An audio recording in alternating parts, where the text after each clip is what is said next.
Okay, good afternoon. It is Monday, April 26th.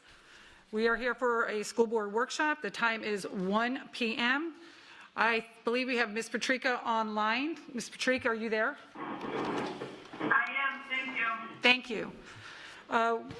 Today on the agenda, we have the purpose for the workshop. We have 1, distance learning, equity and distant learning for 60 minutes. 2, real estate disposition strategy for 45 minutes, and gender review. So we will go ahead and start with the distant learning. And Dr. Spiro, will you please introduce everyone here for us? And thank you so much for being here. Thank you. Good afternoon, everybody. It is our pleasure to be here. We're excited to be presenting here today about our digital learning, our distance learning. And so with me, I have a number of team members. To the left, I have Dr. Bethany Quisenberry. I have Ms. Candace Alivedo and Ms. Lori Houchin from the Curriculum and Instruction team.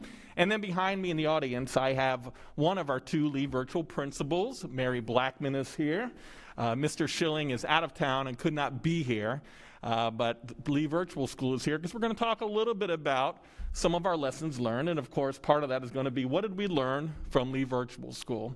So the agenda today, we're going to start off just a reminder about the difference and the similarities between Lee Home Connect and Lee Virtual School.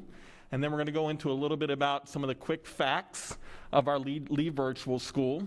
And then Candace is going to take us on a little bit of a journey about, well, what has the data taught us up to this point?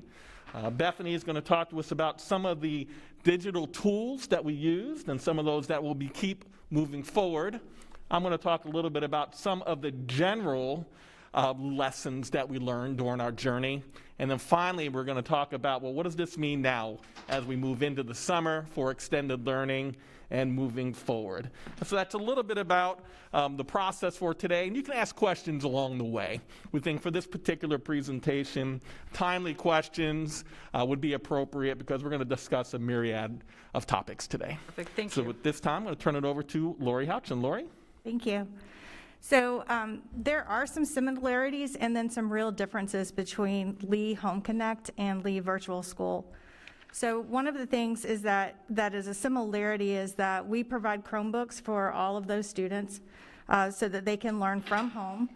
And the state expectations for the standards that they have to meet are the same. So for every child in our educational system. They also, a similarity is that they have to use our progress monitoring tools so that we can look across the board K-12 to see how our students are doing in comparison with our brick and mortar schools or from grade level to grade level from this year to last year. So that's about where the similarities end, and then there's some real differences. So in Lee Home Connect, that is synchronous learning, which means that the kids are attached to their brick and mortar school and they're logging in at the same time that their schedule is as their peers who are actually sitting in that classroom. And then they're engaging with that teacher to be taught and receive that instruction. The assignments that the students in class would be responsible for, those students are responsible for. They're earning their grades along the way. They get quarterly grades, and so essentially, they're just at home, but they are participating in class from period to period, bell to bell, and have those same expectations. Whereas in Lee Virtual, the model is different. So they are looking at their pace and how they're doing on their pace with a learning module. And so they are touching base with the teacher when they need assistance. On a typical year, they would also be coming in and taking assessments, but this year they're also monitoring those assessments from home. But the grading is very different, and that's why when they signed on to Lee Virtual School, we asked that they commit to the semester so that they could at least finish that half a credit in that course at semester and have a clean break before moving over. Their scope and sequence is different in many cases. As our students' scope and sequence that they're following at a traditional school. And a good example of that is that Lee Virtual School offers comprehensive science in middle school, and we offer like earth-based life because that curriculum is not available for them to use. So there's quite a few differences. Next slide. So in a typical year prior to COVID, Lee Virtual School has about 30 teachers. So this time last year, they had about 33 teachers. And as you can see, they had about 360 students. And how they learned was similar to how they're learning this year. So it's always asynchronous. Whereas this year, there's been a lot of changes for them. Not only did they start the year with super high enrollment of about 5,500 students and 200 teachers, but at semester, when parents were more comfortable and or when schools were reaching out because students weren't successful on that model, that went down to about 2,300 students that semester and 112 teachers currently for Lee Virtual. So that has caused them to like refine their systems quite a bit. It's caused our brick and mortar schools to also refine because they have students entering and looking at matching up what they've learned at Lee Virtual to what has happened in the brick and mortar classroom. So we've learned a lot of lessons along the way, and now Candace is going to go over the data with you, and then we'll do our lessons learned. So along the way, we've been trying to keep track of all of our students and the various models and how is their learning going and getting them back face-to-face instruction where and when appropriate.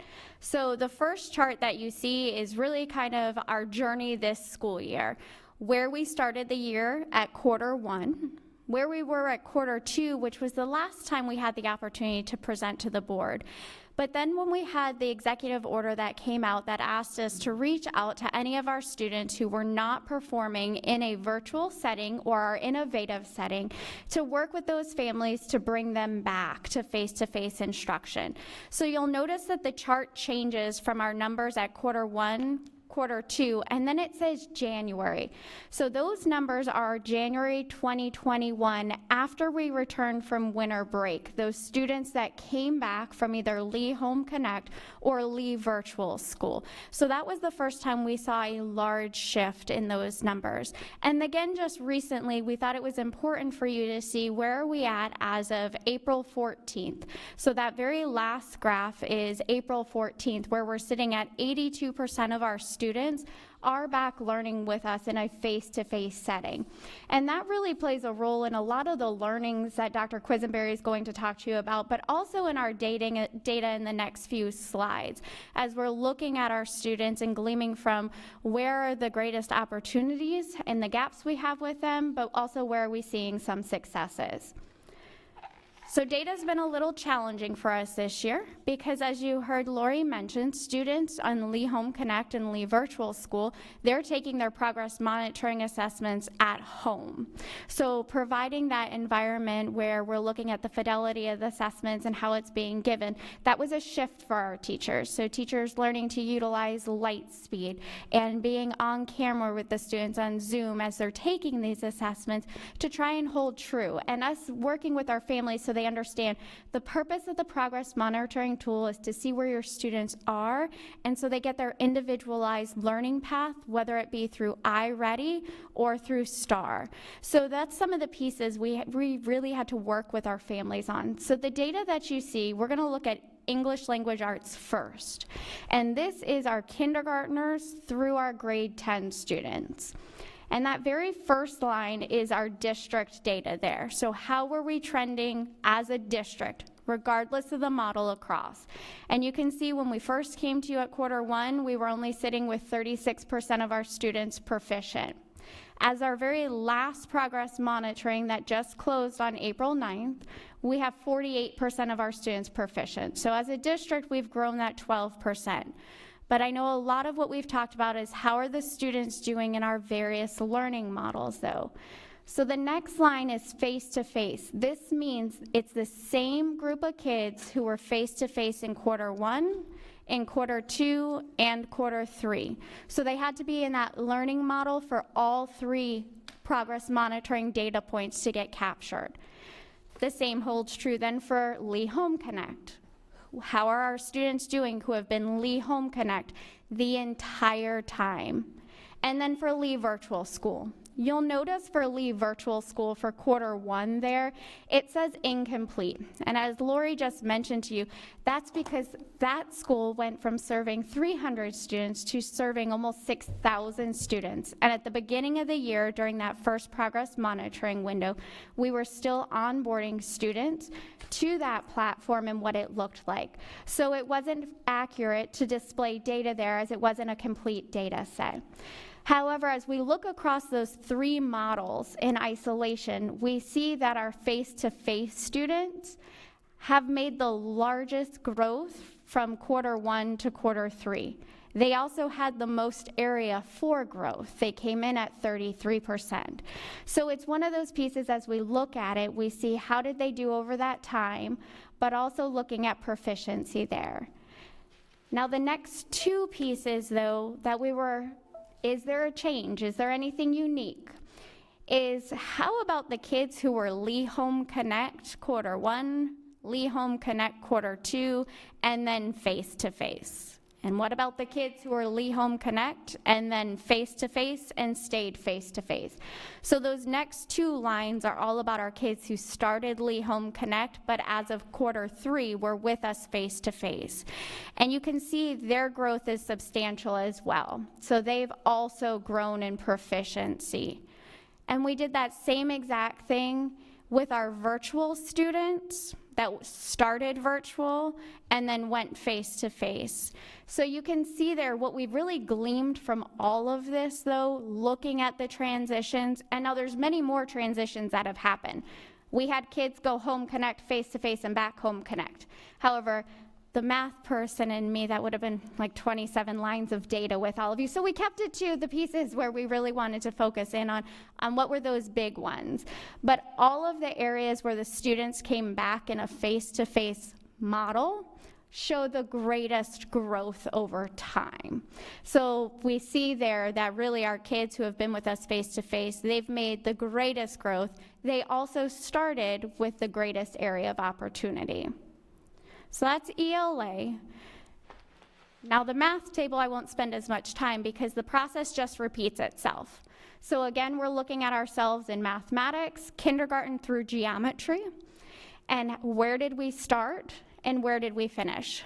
We know that nationwide, we saw a greater dip in mathematics than in English language arts.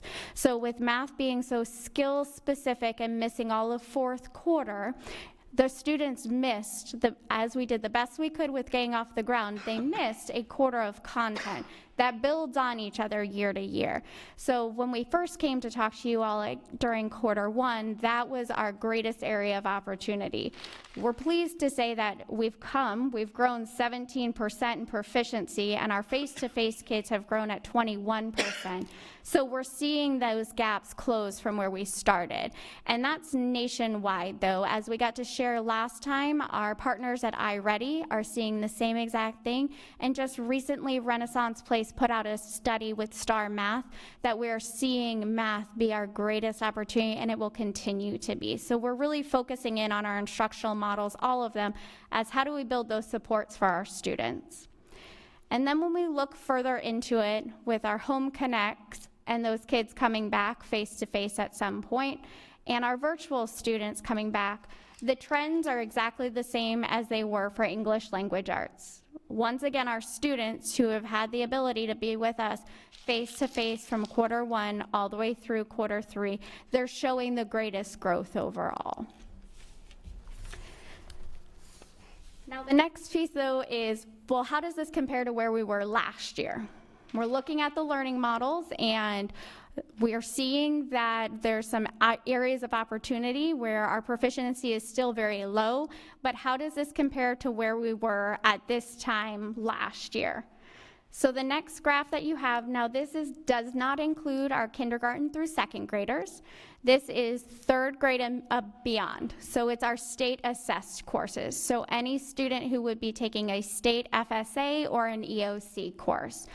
And when we look at them, your orange and yellow bars, those are last year 1920 data. And your light blue and your dark blue bars are where we are for the 2021 school year.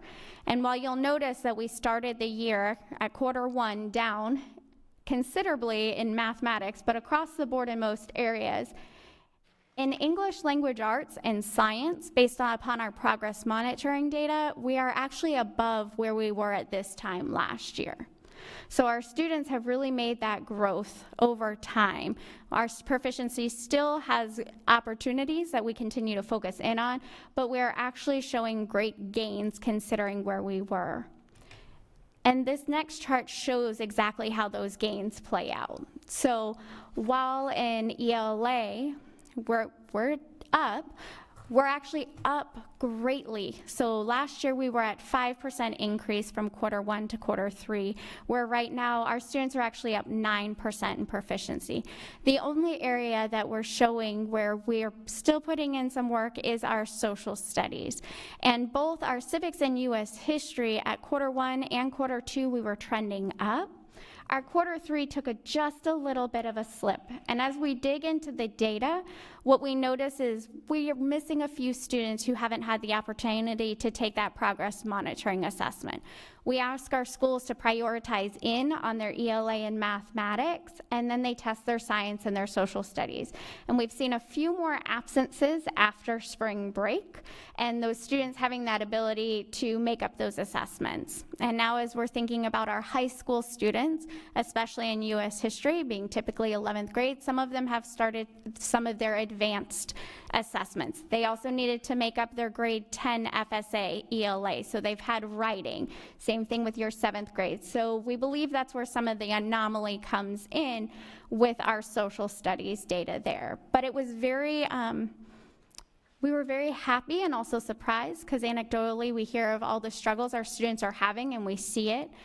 But it really shows our teachers continue to rise, our students continue to rise, and our families really partnering with us to help close these gaps. There are definitely gaps, but they are not as great as one might imagine considering the year. So before I turn it over to Dr. Quisenberry, we've given you a lot of quick facts and overview of our Lee Home Connect and LVS. Are there any questions regarding what the data is telling us at this time? Ms. Gittens? Good afternoon, and thank you guys for this. A couple of questions. When I think of Lee Virtual School, it's like borrowing a sweater. Someone borrows a sweater from you, and they're bigger than you, and they wear it all around, and they bring it back, and it's kind of stretched out, but you need to wear the sweater, so what do? That's kind of the question for Lee Virtual. We have swelled and gone down and, you know, back and forth. So what is your, I guess, your system or plan, excuse me, for shrinking it back down where it's wearable? You know, are we going back to where we were? Are we going here? Are we going here? Where are we going? So a couple answers to that. I'll take that, and Ms. Gittens, Ms. Mary Blackman is here as well from Lee Virtual School, and so she'll jump in if we need to. Mr. Schilling is out of town, was unable to make it. So right now when we look at our enrollment for next year for Lee Virtual School, and remember parents have until middle of July to make that selection for Lee Virtual School, we are roughly around 600 plus students as the last time I checked. That number certainly changes weekly depending upon, honestly, I think where we are with the health and safety guidelines across the state as parents begin to make decisions for their family. One of our key learnings, and I was going to talk about this later in the presentation, but this is a great time to talk about it. It's okay. One of the great areas that we learned that we really need to think about, and this actually came from Dr. Atkins, you know, as that Lee Virtual School program was expanding, I think an area of deficiency that we had that we didn't do a great job with was really to provide interventions for our kids in that asynchronous model, because students going into Lee Virtual School really weren't used to not having that daily teacher contact that they would in a traditional setting and or they would have in Lee Home Connect. So one of the pieces we're pondering with our partners in Lee Virtual School and our curriculum team is, as we move forward with Lee Virtual School, do we need to look at an additional model for students to have increased teacher contact time for those students that specifically need targeted interventions that maybe they're not getting through that asynchronous pacing? And so we've begun those conversations and really are looking at making some adjustments. And again, that actually came from Dr. Atkins, and one of the things he noticed and brought to our team as well. Does that answer part of your question? It does, and I mean, I think back on my days when I was a teacher in a classroom with students from Lee Virtual, and in case people don't understand, many schools will have a class of just those students, but the teacher that's there does not teach, basically just monitors. And the teaching that is done is from the visiting teachers from Lee Virtual, where they can call them on the phone or make contact with them. So maybe in the model that you're talking about, that teacher position could be a more vital position to actually help monitor and to help those kids to get back. Because my next question had to do with that transition back into face-to-face. And a lot of times we had students that were already struggling, and then they came to Lee Virtual and were flailing around, and now we got to get them back. So there's this definite gap and this definite issue. So can you speak to the tools or the methodology for helping those students and not just, okay, now you're going back face-to-face? And it's a culture shock for everybody. It is, and I'll let my team jump in here in a minute, but I will tell you anecdotally, that's literally what we're hearing from principals, that there was a marked difference when students coming back from the virtual model to those that were there face-to-face. And that, remember that transition period, because now you have a whole another set of procedures. You are now ingrained with students face-to-face in the class that you hadn't had to do before. And so normally in a school setting, we have those first 2 weeks of school where you're getting used to processes and procedures. And that luxury for some of those face-to-face students was not there because, you know, the learning had already been going on. So yes, there's that transition to welcome to the class, here's our processes, here's our procedures, but that relationship building that we spend a lot of time in the year with, the elongated part of it, you know, I don't believe all of that was there for that extent period of time. So I think schools recognize that and put in some mechanisms with their teachers and making sure that the students had that welcoming feeling back to take care of kind of that social needs. And as far as academically, let you guys jump in and talk a little bit about some of the interventions that schools put in to help with students as they transition back. Thank you. I just want to touch too on what Ms. Gittens said a minute ago. What the model that you're referring to is what they use for their part-time students. So Lee Virtual runs two separate programs. They have full-time students, and then of course they have students that attend the high school or the middle schools full-time, and then they're taking an additional course through Lee Virtual School. And so that is a great model that really helps those students to ensure that they're able to take on that course load. And so really working towards how can we build that for our students that are full-time at home using one of our virtual platforms. And, okay, so my last question, and then you can finish, but you touched on part of it. On slide 7 and 8, with those numbers of growth, and 5 just seemed to be a good number for you guys because everyone was like 5%. But I'm wondering, you know, it's the lowest number of change, but what percent of those are the ones that she was just talking about that are the full-time students or just the part-time trying to get, are these numbers just specifically for the group? Yes, so it's just the full-time students. So in any of these lines here, it is a full-time student, so a full-time Lee Home Connect, a full-time Lee Virtual, or full-time face-to-face, and they had to remain in that model, all three. So the data does lose a few students here or there, but yes, it's the full-time kids, not the part-time Lee Virtual students included in the data set. Well, with all the crazy going on, did it affect the part-time students at all?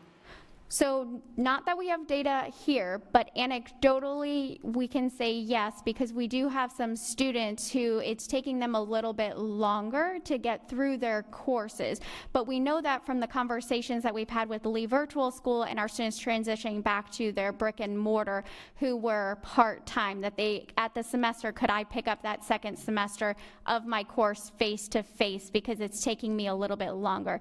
But those are some of those pieces as well. When Dr. Spiro was saying about a little bit later some of our general learnings, our relationship has changed with Lee Virtual School. So we are having a lot more conversations now around progress monitoring, because we'll often have students take a geometry course with Lee Virtual School part-time, and they're still going to be held accountable to the same state expectations in passing that EOC. So it's opened up a new door for us that wasn't necessarily there, so it aligning our processes. So while I don't have the data for it, Ms. Gittens, anecdotally I can say yes, just because of the conversations we've been having with LVS and then our assistant principals of curriculum as students transition back. Okay, thank you. Okay, thank you, Ms. Gittens. And can we, so if we will ask questions pertaining to the slides that they have already shared with us, because we have other stuff that will be coming afterwards, that we will stop again and ask questions regarding those as well. Is that how we That's wanted to fine. do that, Yes. right? Okay, I just want to make sure that's what we stated. Ms. Vaughn, please. Two questions. First of all, have you done any work with the demographics, maybe looking at kids from lower socioeconomic groups or racial or any of those? Have you broken it down and noticed any particular trends in terms of this group of students can do either way and they're equally successful, or this group of students tend to have more difficulty when they're left to just virtual? Have you looked at that? So we'd have to go back and pull that and break it down that way. We did not look at it there. We've been just tracking inside of the actual learning model itself, but we'll go back and take a look and see if there's anything specific to zones, socioeconomic, racial, and ethnic as well. Okay, and my other question, actually, it's just something I wanted to put out there. It seems to me that when we first rolled this out, I believe, I'm pretty sure, that there were huge misunderstandings with the distance learning and with the idea of the Lee Virtual, even though we put it out there, but it was still not clear. And I know from my teaching experience, I had some students taking the online who loved it, and some it just wasn't for them. So I'm wondering if, as we look at this year, we can't have a model lesson for each grade level, okay? And so those who have never been enrolled in Lee Virtual, that we have one model lesson for every grade level. And we actually even have, for the younger children, the parents sit down with them and have them work through it and see, well, what kind of frustration level are my children having? And I think perhaps that some parents, let's say that their children are old enough to be left alone during the day, or even parents that work from home and they're there for younger children, but they do not have time to get away from their job, their home job, that they may be frustrated. They may not understand that their child is going to need a lot of help. So I know we had a lot of people go into Lee Virtual and then whoosh, right out. I don't want to see us having that next year. So have you considered the idea of running that for anybody who's never been? So we Virtual. absolutely recognize what you were talking about. One of our lessons learned was the fact that our parents need to be educated a little bit earlier Right. before making that commitment to leave virtual school. But I love what you're saying, which is come get a taste of what Lee Virtual School is really like before you sign on that dotted line that this is where we're going to be. I know our team has talked about some methodologies to get parents informed earlier. I know our Lee Virtual School team is here. I don't know if you guys want to add anything. If you do, please jump on up. But we definitely wrote that one down because I think that is a great way for parents to really see what it is that they would experience. And the children as well. Absolutely. And we did that with Lee Home Connect because that was our new model. We did a secondary, this is what a class would look like, and we did an elementary as well. And we recognized pretty early we should have done that with Lee Virtual as well. Yes. And if I could just add, as one lesson that we did learn was the communication with the parents. So we've established a program right now, we're actually starting it next week. As parents that are new to Lee Virtual sign on and we get their names inside Focus, we're inviting them to an information night in smaller groups so that we can communicate and share. And I think that's a great idea to show what one of the lessons looks like, so we can easily put that in. We're trying to do it about 25 parents at a time instead of hundreds, so that we can show them, this is what we expect and this is what we need, this is how it works, these are the deadlines. So yes, ma'am. Yeah, and my thought was, it's all well and good to do education to the parents, but the real proof of whether this is right for them and their children is to actually have them have time to work through a lesson. And I don't know if there's old lessons or how that can be done, but to actually work through a lesson so they see firsthand, because it's going to be really important. I know this from my own daughter and grandson. Daughter working from home, grandson old enough to work on his own, except had to have mom help him a lot in that, just time management and so many other things. And it's just as important for the parent to know, oh, this is too frustrating for my child, or, oh, my child doesn't manage time well, and the child, like, oh, I don't like doing it this way, or I love it, it works. I really think the actual working through is going to be what's needed more than just educating parents and go, this is different. And Great. Just a thought. Thank you. Okay, Ms. Morgan. Thank you, Ms. Bond. Yeah, so my question is about the change in proficiency face-to-face and Lee Home Connect. So the greatest proficiency gains were in the face-to-face, but they started lower. And then face-to-face, they got a lot better.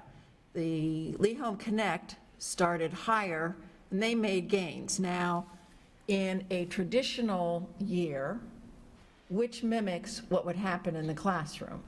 So there's really two questions. Which would have happened in the classroom? The gains you saw in Lee Home Connect, or the kind of gains you saw in face-to-face? And then part of that question is, how many level 1s and 2s were in face-to-face, and how many level 1s and 2s were in Lee Home Connect? And does the district, and this sort of piggybacks with what Mrs. Vaughn was saying, have you broken out where the kids are within each of the learning disciplines, whatever we want to call it, to learn about what was effective with what particular groups in Lee Home Connect, what makes the difference in face-to-face? So I don't expect you to answer those questions now, but those are the questions that occurred to me as I was looking at the data. I just want to answer a part of that question for you.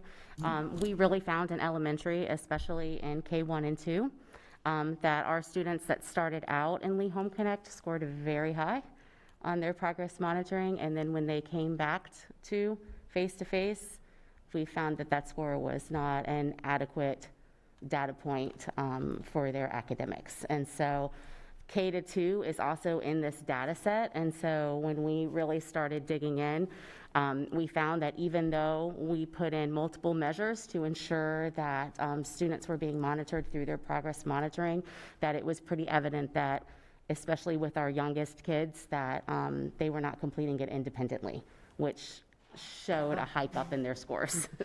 I don't know any better way to say that. Okay. But I'll let Candace answer the other questions. Speaks to one of our learnings on when you're giving progress monitoring via a virtual platform. So we've had our learnings there. But to be honest with you, on a normal year, you see about the difference. So if you take the two and find the difference, our average. So if I go back to this slide that compares our 1920 to our 2021, we would typically see about 6-7. So we are up a little bit overall. So somewhere really right in between the middle. So not one group is performing anywhere we would really expect them to be. And I think our virtuals performed better, both Home Connect and virtual, than we expected because of what we heard anecdotally. But then you just heard what Dr. Quisenberry said, which we had noticed with our K1 and 2 students. That seems to tailor off, especially as you get into upper level math. Those pieces there of where we're able to find those supports as well. Now, our level 1s and 2s, though, to answer that question, Ms. Morgan, we've struggled with that because we don't have an end of course score from last year.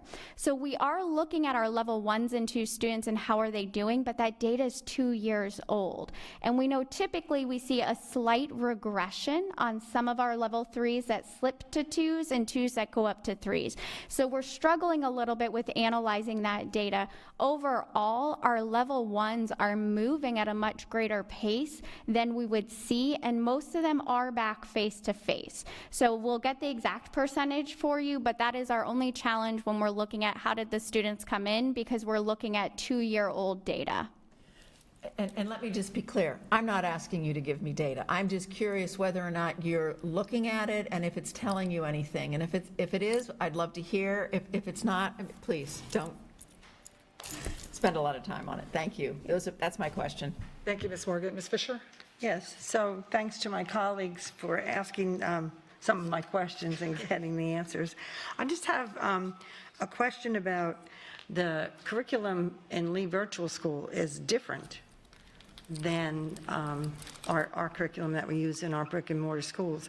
So did you notice any impact on that for kids who initially went into Lee Virtual School and then came back to face-to-face? I mean, was their performance a little bit less than we might have expected at Lee Virtual School because of the difference in the curriculum and the fact that you have to complete your whole course before you get credit for it? I mean, so. If I can speak to elementary first. For elementary, our coordinators met with the elementary teachers, teacher leads, I believe, for Lee Virtual School to ensure that when they switched over to the Florida virtual model, which is what they used for this year, just because there were so many students, they went through to ensure that the scope and sequence matched to the semester.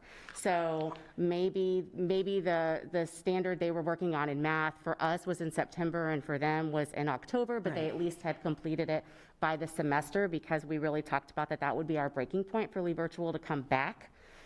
So for elementary, as long as the student was on pace, which not all of them were when they came back, but as long as they were on pace, they had at least been taught the standards up to that point. I'll let them speak to secondary. And secondary, as much as we could, again, like science was an issue at the middle level, but we have formative tests, and one of the things that we added this year were remediation paths. So like every 3 weeks, there would be a small set of standards, and then we would have remediation paths, and we found that students that are transitioning back from Lee Home Connect who are not successful and Lee Virtual, that we've been utilizing those remediation paths, and we've been adjusting their schedules as part of your question, adjusting their schedules. So we may be pulling them out of an elective to catch them up in a certain area and then putting them right back in their elective as soon as they get remediated. So it's a lot of intervention and differentiation that's coming into play because of the differences in either scope and sequence or the differences in not doing well in that certain model and coming into back into the school. Thank you. So I don't know if this question fits now or I should wait, but because we're not having Home Connect the coming school year, do we anticipate an influx to Lee Virtual School? I think you asked So we are monitoring those numbers regularly because, as I was saying earlier, we do believe those numbers are going to continue to move one direction or the other depending upon how families feel about the health and safety protocols, which I personally feel that'll be the greatest indicator for families moving forward. And then hence why we had that middle of July date for families to make that choice, because we wanted to try to give families as much opportunity before the start of schools, yet give schools the opportunity to prepare for those students as well. So right now where the numbers are, that's about roughly where we had anticipated those numbers to be. And so that number is not surprising us right now, but I will definitely keep the board updated on a regular basis on where we are at those numbers, just so you can have that information too as you're working with your constituents. Thank you. Ms. Patrico, do you have any questions? No, I don't have a question, but I did want to express that I too am curious about the data broken down by student demographic. And I'm also curious as to whether students who live in more rural areas who might have had more spotty access to the internet were negatively impacted. Those are my comments. Thank you. Data broken out. Thank you. Ms. Giovanelli?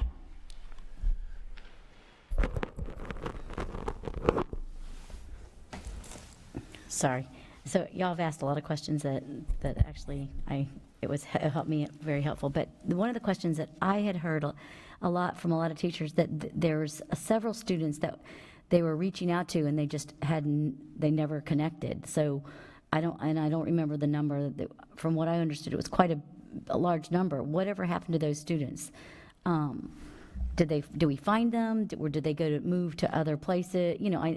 Things happen, so I just didn't know if we ever were able to connect with any of those students that the teachers were unable to connect with. Great question, because it was a big concern of our team as well. So outside of the table here, this team, the student services team under academic services, Jessica Duncan, Lori Brooks, Amy Clark, that whole team, they actually got the list of names of students and started trying to do home visits and reaching out to those families as well.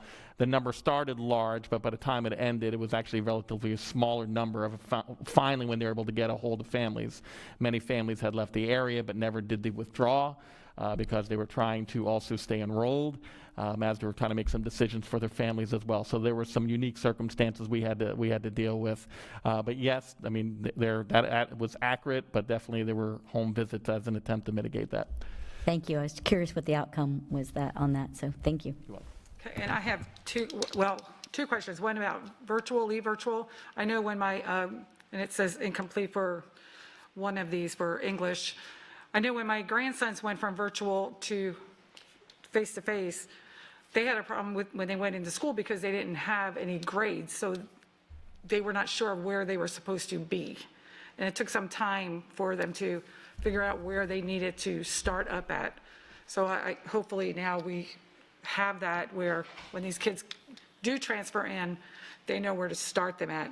And then I did hear you say, somebody said something about remedial classes for Remediation paths. So for every standard, we have a remediation path so that a teacher can easily have instruction and then practice and then reassess, just do a quick check to see if they need to do the second remediation path.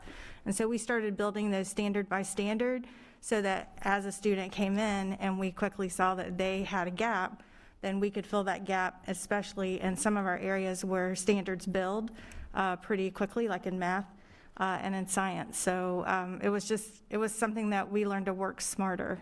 Okay, and trust me, I really appreciate what everybody is doing, but also with Home Connect, that's another thing for me. Because I have grandchildren that are in every aspect, so across the spectrum. With the Home Connect, when I'm going around and I'm visiting the schools, I'm seeing how there's a lot of the schools, and I think that the grades will have, what we're seeing, the percentage, probably has something to do with that too. So you have some of the schools that have just the Home Connect where they can really, with the Zoomies, or Homies, whatever they're called now, they can actually, be with them and be attentive to their needs, because those ones that are still in the hybrid modes are still, when they're focusing on their class, which and they'll say that, I'm focusing on my class, well, your class is far beyond those walls.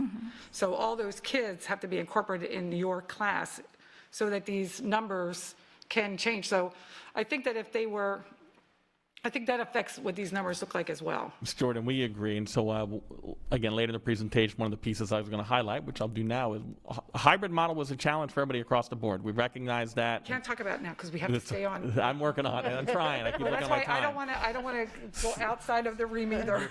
But hybrid, we recognize, was a challenge for the teachers, for the students, for everybody involved. And so that was recognized. And grades from Lee Virtual School back to the school, regular schoolhouse face-to-face was 100% one of the greatest challenges that we had, and that this team worked with student services and our principals to make sure that we were not hurting children academically as they were transitioning back. And so, yes, there was a clear process in place that has been communicated to the schools and from Lee Virtual School as well, as far as transfer grades from Lee Virtual School back to the schoolhouse. Anything you want to add on that? I was just going to say one of the pieces, and Lori touched on it as well, is with that transfer, if there wasn't a grade, one of the pieces that we did was looking at mastery of standards. So giving an assessment based upon the skills that were taught during quarter one in our traditional setting, and where were you in mastering of those standards, and could we utilize a piece of that to get us, where do you need those remediation paths, and can we award a grade as well, depending upon the level and if it's a credit-bearing course. So those were part of that transition back, because we did have students come back without grades as well due to transition. So we needed a way to see where were they in mastery of those standards. And so do our children also who have the IEPs or 504s, that affects our numbers as well here? It does. They're all inclusive there. Okay. Perfect. Thank you. Move on to digital. Any other questions? Okay, now the fun stuff. So some of the really positive pieces that we were able to lesson learn from was our digital tools. So there were pieces that we never would have thought to implement or utilize had it not been for having to in distance learning for fourth quarter as well as moving into this school year. One of the big pieces was Google Classrooms. So in the past, we've always utilized Google Classrooms in pockets. So you would see it more in the secondary classrooms, or every once in a while, you know, a teacher who was really techie might have implemented it with their students or with their families. Fourth quarter last year, we implemented Google Classrooms as our main communication source and for activities and assignments. Moving into this year, for preparation of students being absent and to streamline communication, we required that all classrooms in kindergarten through 12th grade have a Google Classroom. All administrators, school-based administrators, have access to all of their teachers' Google Classrooms, and they're able to go in and push out communication to the students, push out communications to the families, and also monitor firsthand the assignments and the different pieces that are happening in that Google Classroom. From a district perspective, we were able to begin to utilize Google Classrooms to streamline our communication as well. So we now have Google Classrooms for every grade level, every content area, that we are able to push out resources and clear communication, and it's able to reach all teachers. They receive emails that something was added to that Google Classroom, and teachers actually respond back. So especially I will find in our content classrooms, a teacher will post in, this is a great resource that I've created, or another teacher will ask, I can't find this, does anybody have an example? So it has really opened the doors for that collaboration for our teachers in our schools that wouldn't normally have that opportunity. Then elementary Chromebooks. So before, elementary only had Chromebooks 1-to-1 in 4th and 5th grade, and they weren't assigned to the students independently. They were in a cart in the back of the room, and they would bring them out when they needed them. And then in the other grade levels, they just had a few in the back utilized for centers. Now that we have moved to one-on-one, we have seen a huge increase in the teacher tools that they utilize for their students. They utilize their Google Classrooms and all of the digital tools like through Nearpod and different things that I'm going to talk about in just a minute. It's just amazing to see our youngest, kindergarten and first grade students and how they have embraced and just are so well versed in a lot of these digital tools. And so it really has helped our teachers and our classrooms to kind of move further into those pieces of technology. And so moving into next school year, all of our elementary schools will continue to be one-on-one, kindergarten through 5th grade, and they will be able to take those Chromebooks home if they need additional help, and also utilize them for our summer programs this summer.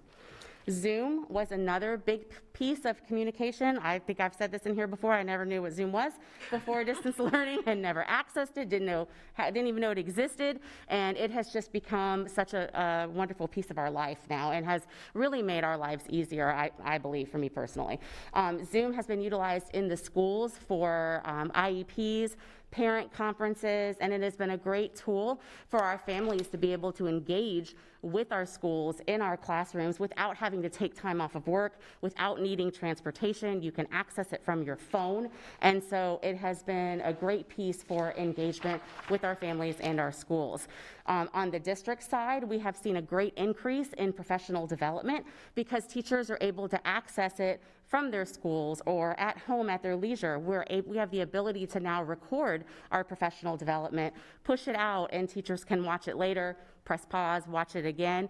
And then same for our district leadership, for our principal meetings, our assistant principal meetings, our coach meetings. We're able to do all of those through Zoom, which helps the schools not have to leave their buildings, and really helps to keep their time sacred, where they're able to gain the communication and the training that they need, but not have to spend so much time on travel and then watch it later if they were unable to attend.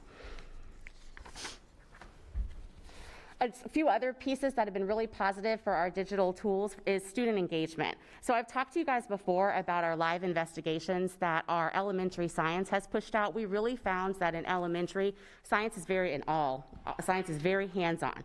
And especially for our 5th grade teachers, they struggled for how am I going to continue to do these labs when I can't go into the lab and I can't have the students working together. So Jen McBride and Jared Wallace, our elementary science team, began pushing out every other Friday. They have, I think they're up to 3 sessions now. They started with just 1 and they kept increasing it, of a live lab investigation. So they work through the lab, and the students at the school or at home are doing it with them as well. And if you've never had the opportunity to watch one, it's amazing. They're so animated. The kids go back and forth on the chat asking questions. We had the privilege of having Dr. Atkins join us last Friday for the plant and animal, I believe it was plant and animal adaptation was the standard, or interdependence was the standard, and they were asking him questions. What did they ask you? What do you love about being superintendent? What animals do you have at home? And when we got the report back from Streamable Learning, there were close to 4,000 students that were logged in. Wow. As well as it is recorded, sent out, and then they're able to access it again later. At this time, we have had 21,692 connections for our live investigations, which we really believe is why our science scores are up this year compared to previous years, and it's something that we will continue to implement in the following years. Nearpod was one of the pieces that we spoke to you about before as well, and our schools have really embraced it and utilized it for student engagement. Just last week alone, we had 71,039 student engagement opportunities through Nearpod. That's when the students have an opportunity to answer a question through some type of engagement, and it sends the report directly to the teachers, and right then during their instruction, they're able to address it or flip it or reteach based off of those students' answers. Overdrive is our digital library platform that we have always had. However, it was really only utilized a little bit, and really only in the secondary classrooms. And so last year we had 17,000, let me make sure I tell you all the right number, 17,040 books accessed. This year we had 470,819. We were able to partner with the public. Yes, that was my reaction too. That is an amazing amount of books that have been accessed by our students. We were able to partner with the public library system, so all of our students now have digital access to all books that are in the public library system as well. So that has been just a wonderful partnership and a piece that we will continue to utilize in the future, but has been a real positive. Our teaching teams with mosquito control, environmental ed, and waste management have made modifications so that they've been able to continue to do virtual field trips with our students. As of last week, our mosquito control has been into every single 5th grade classroom, either as virtual or pushing in for a lesson. So they've still been able to provide that resource for all of our students. And now I'm going to turn it over to Dr. Spiro to talk about some other things, lessons learned. Thanks, Bethany. And some of these we touched on already. These are some general lessons learned. And remember, we began this distance learning. There were no best practices out there that you could point to. So one thing I'll commend our school leaders on, and my team in particular here, continuing to research, to read, to try to get our hands on any article that we can about what are other districts doing with distance learning across the country. Bethany was on a call with Idaho, with their entire Department of Education for the state of Idaho, answering questions about what we're doing here with Lee County. I had the opportunity to do that with the state of Kentucky as well. We have been on the phone with Broward County, Orange County, Pinellas County, Collier County's team, my compadre down there, her team and our team. We have now ongoing meetings as a result of this. What are you guys doing for summer? What are we doing for summer? You know, having those, sharing those best practices, that this pandemic opened that door that typically those doors aren't always open. And so I really was proud of this team also to get the opportunity to share what we're doing locally across the nation, because there were districts that were reaching out to us on a regular basis. The other part we talked about was the asynchronous learning with Lee Virtual School, that we're going to look at, refining that model, getting that earlier expectation about Lee Virtual School. And again, I like what Ms. Vaughn talked about, getting students a chance to experience what that classroom would look like. And then using Zoom and other technologies to extend or continue learning.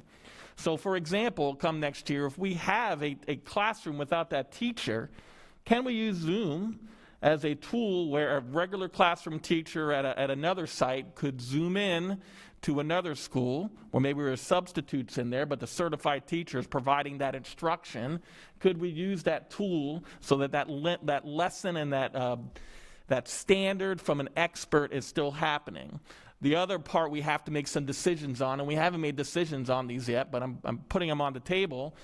Parents are going to ask, now that we have Zoom, when my child's absent from school, he or she is sick, or we're going on a vacation, can Zoom be an option? And I know that's the union piece where Dr. Pruitt would still need to work with the union on that, but I wanted to share that with you because that's part of the conversation that we have, because now people are comfortable with these technology tools.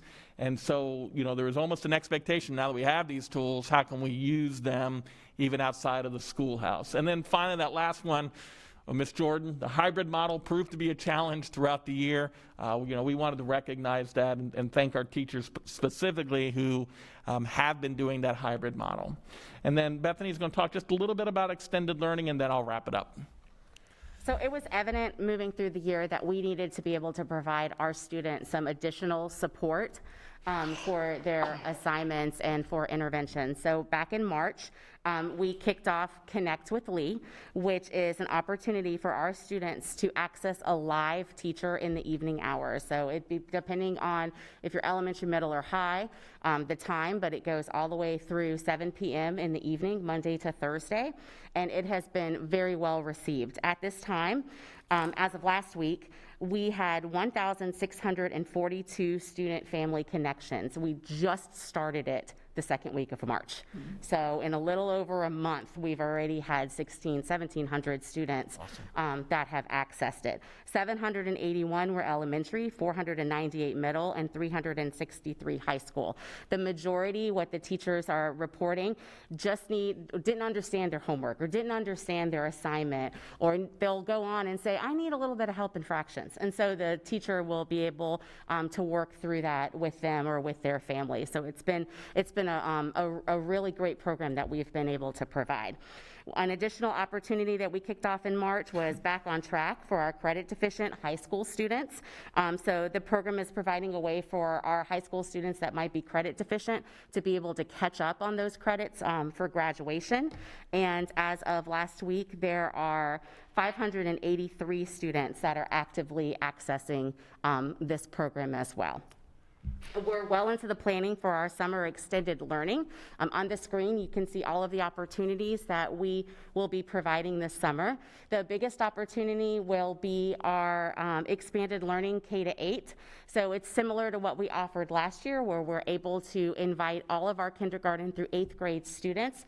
They access the program virtually. They follow their iReady student learning path, but then they also have a teacher assigned to them that's able to provide interventions if they're not passing their lessons or they feel that they need a little bit additional help. So that will run for 5 weeks. We've already kicked off Kids Read Now in all of our 2nd grade classrooms. So beginning last week, our 2nd grade teachers began picking those books out with their students. 8 of the 9 books the students choose, and those books will start being mailed to those families in June. And then we'll have a variety of opportunities for our secondary students to participate in summer programs, either enrichment or for credit retrieval. So last year we had a little over 15,000 students that accessed one of our summer programs, and this year our goal is 25,000.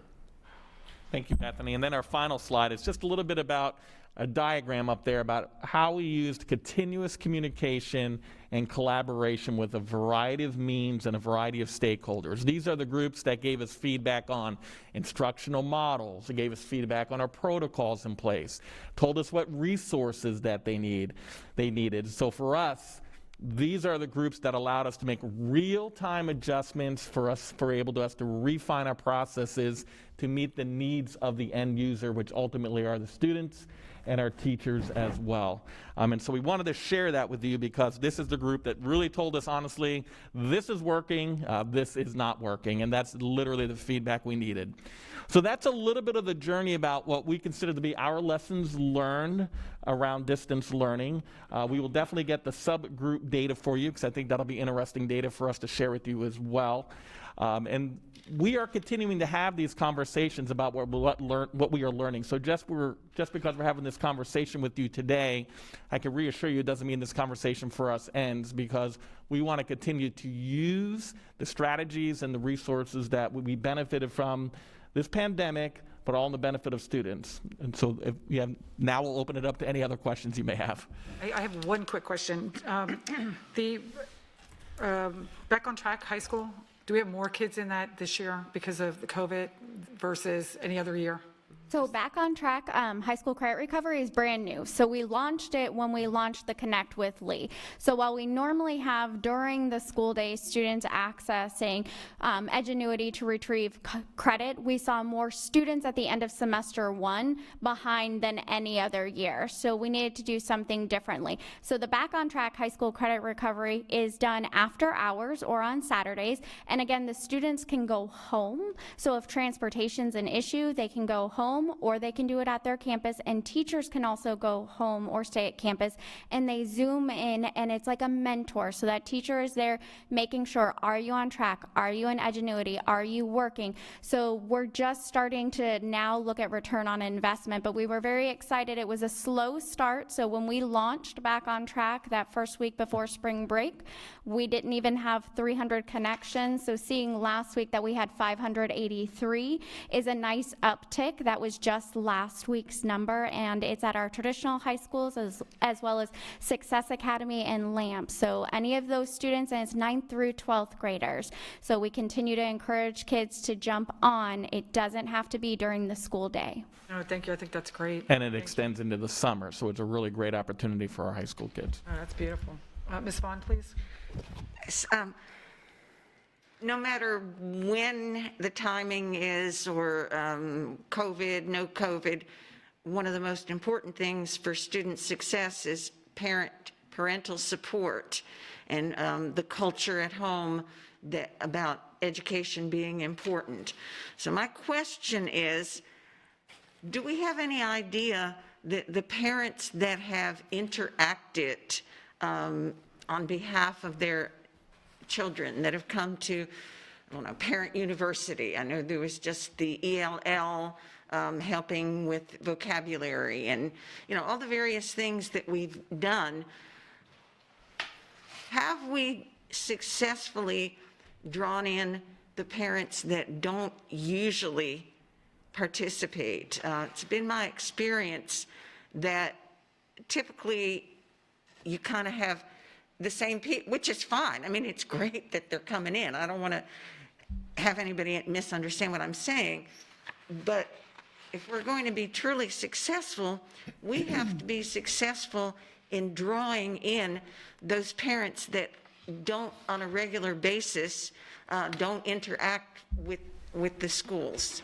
So I'm wondering if you have any way to judge that, or any kind of data about brand new to interacting with the schools. So I would say we have no quantifiable data to share with you today about the effectiveness on reaching parents, but I can tell you from speaking with principals that they feel like they definitely have had to retool the manner in which they reach out to their school communities, because each school's community varies different, because we've had students who, as Ms. Giovanelli talked about, those students that didn't show up for school and how they were dogmatic to get them back. We particularly focus on our ELL kids, making sure that they came back as well, or those students that the schools knew needed that extra interventions. And so schools really have developed teams of individuals that reached out to families. So I think that they have retooled themselves and found different ways to communicate with families that they haven't had before.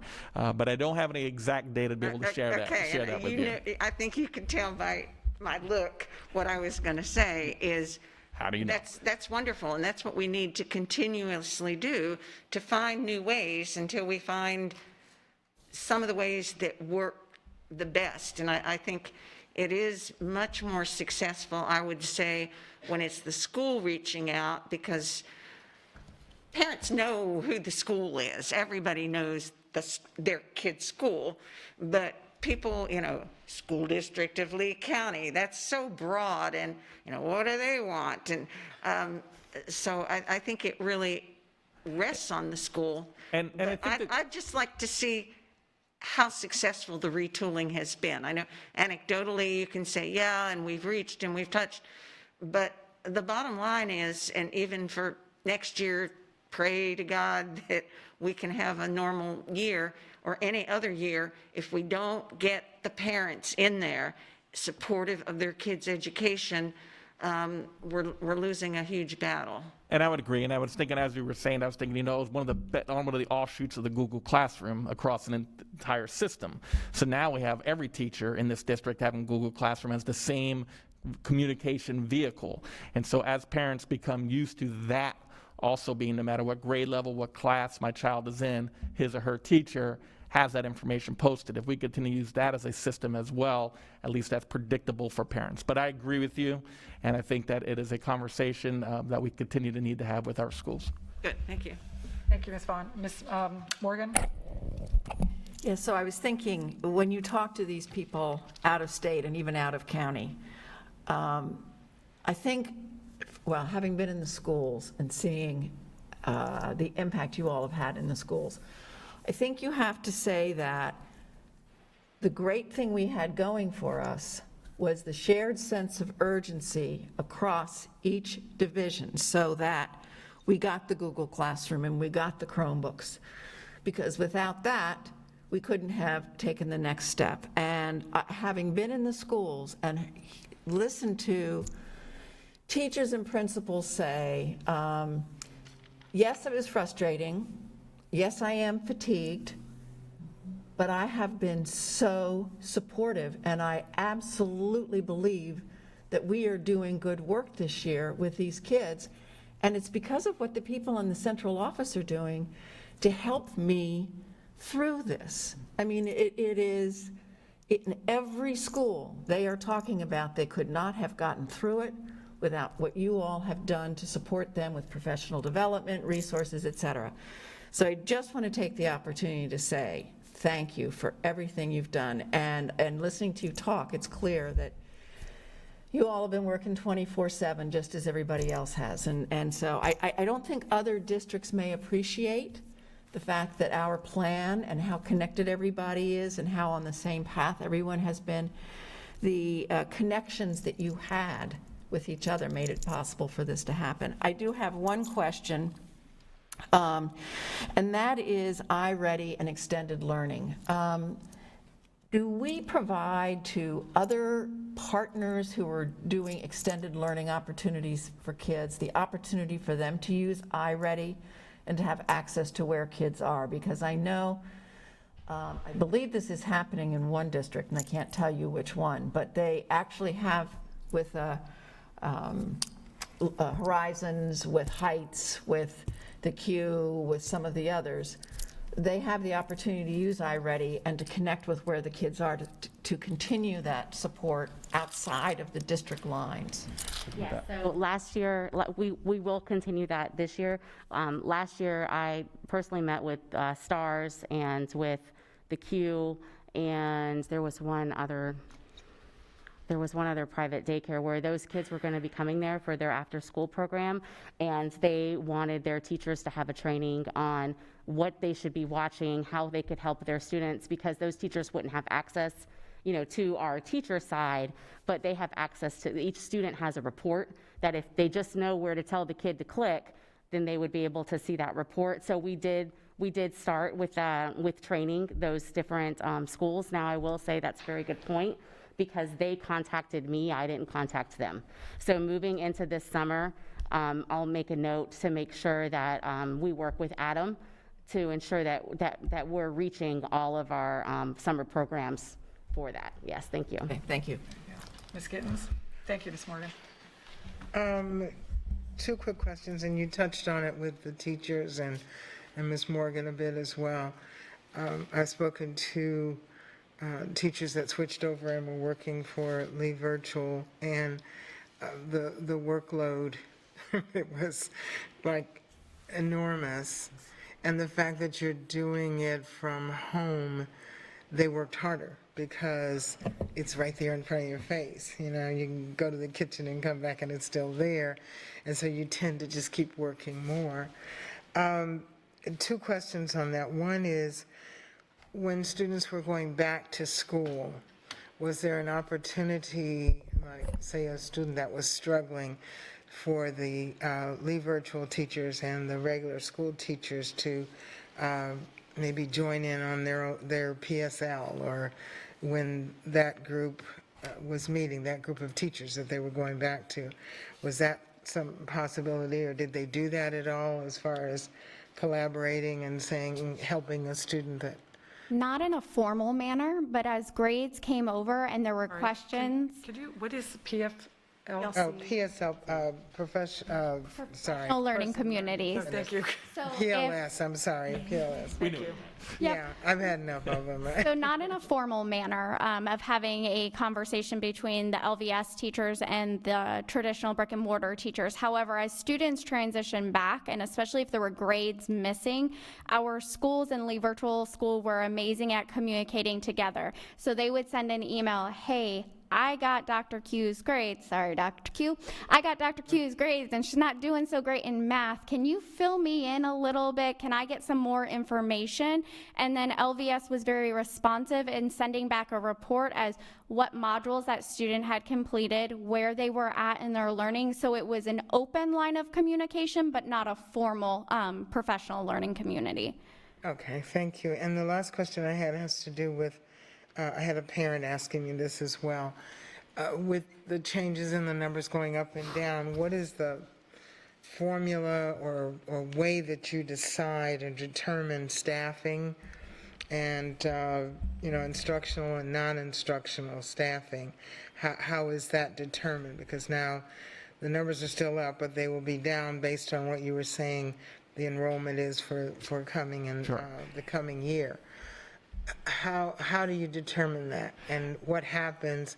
I know a lot of teachers went back to their schools, but what really happens? And that's out of my wheelhouse. So that's going to be Dr. Desamore and Dr. Pruitt will be able to get that information for you, and I'll follow up with them and kind of give you the process so you at least have that as well. Okay. And it was interesting, just an aside, some of the teachers that went over to Leave Virtual just because of the situation with COVID had a really hard time when they got the phone call, you're going to be at such and such school next year. And they're, but I like it here. They liked, to stay, but they went ahead and going back. So they want to be there. Thank you, Ms. Gittens. Ms. Petrika?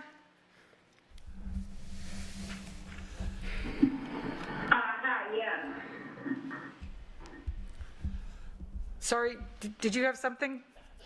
I'm wondering about devices and internet connections in homes. I believe that during the fourth quarter shutdown last year, we did a fantastic job of getting at least one device into each home. I wonder whether our students and our teachers have the appropriate devices and internet connections to sustain this going forward.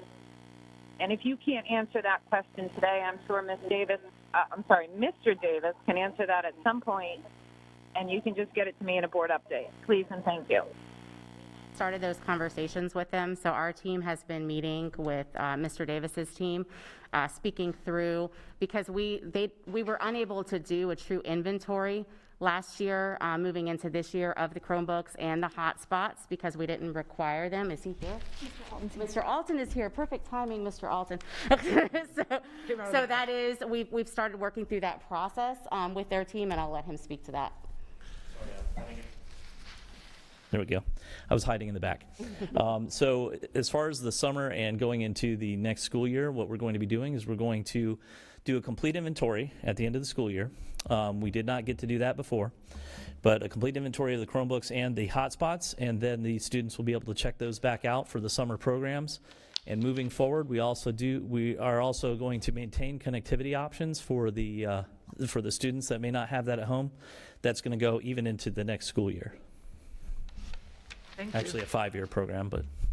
Ms. Patrica, did that answer your question? Are you aware of any problems today on not a persistent basis, but a measurable basis that would indicate that our students or our teachers do not have the devices or the internet connectivity that they need? I only got part of that, but I think you were asking if I'm aware of any data around that, or? Do we have any data saying that we are already having issues?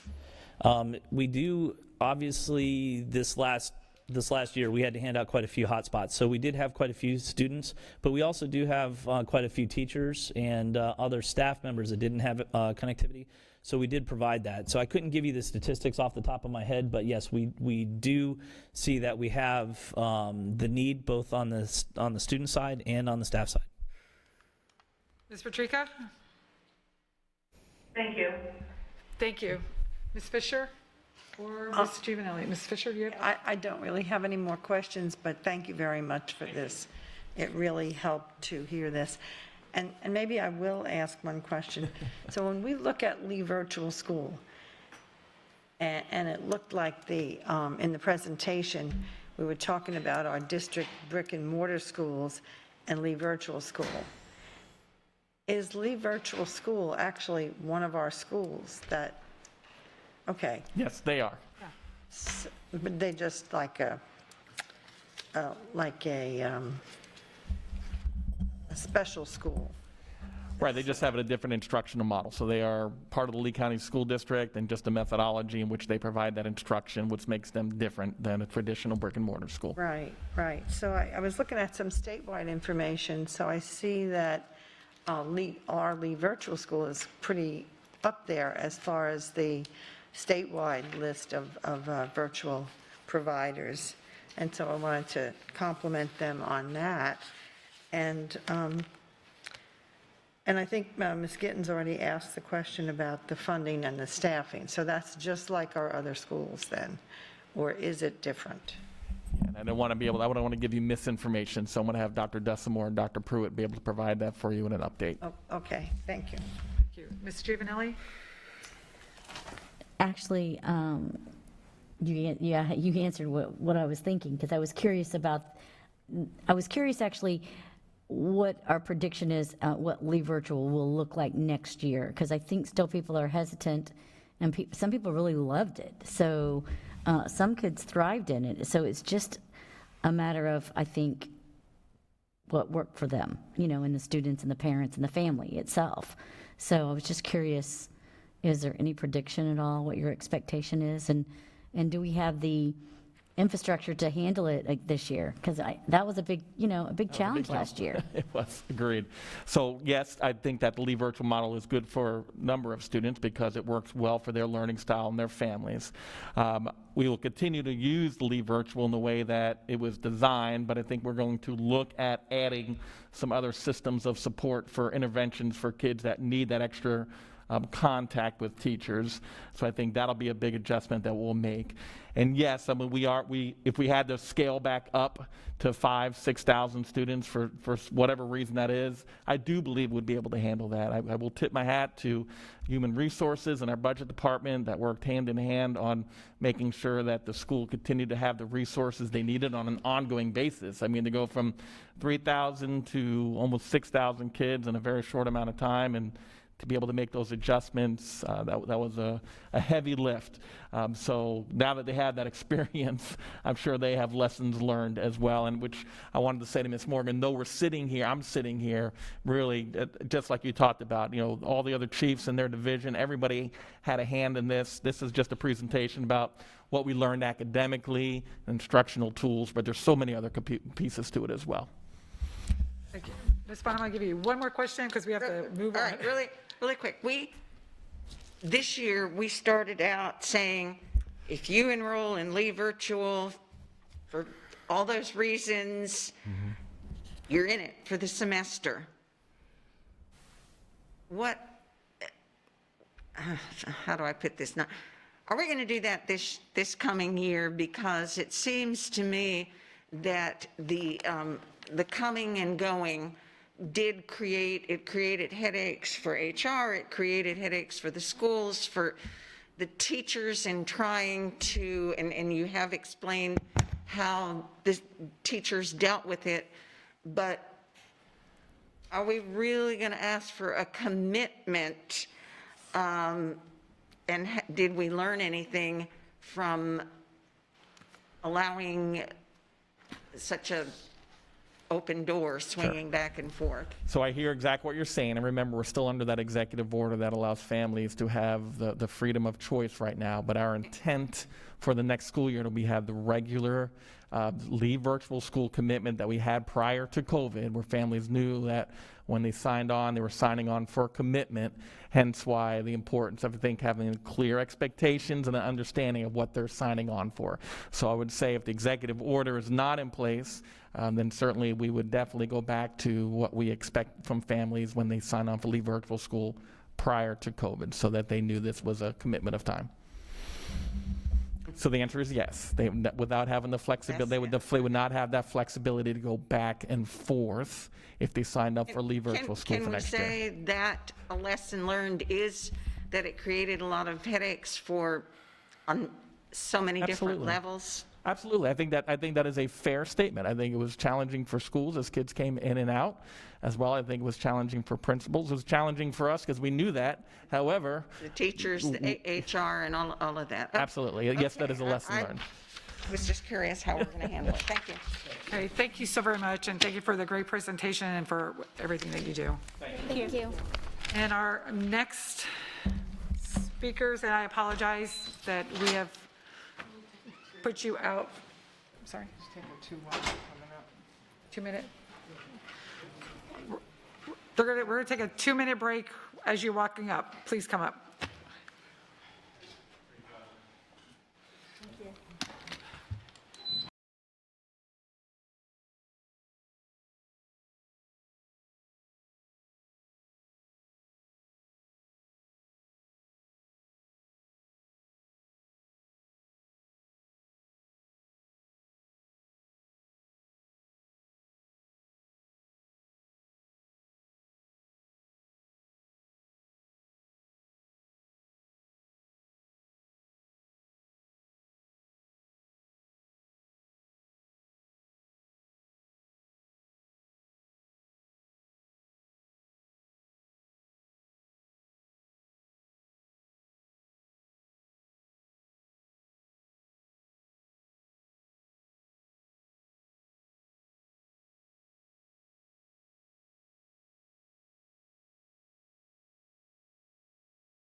what that population makeup of growth was. And so this is, yeah, obviously this is not what it was 3 years ago, so things have even escalated. This is current trends. This is the same process that we took, but obviously different information than the specifics for that time period. But it's something that we continue to track and regularly meet. We meet every week on Tuesdays to discuss current plan, future plan, and any changes to plan in case of market changes or board direction change. These are the properties and kind of the groupings for the different areas and classifications for us. You can just see what municipalities or general areas that they were covered within.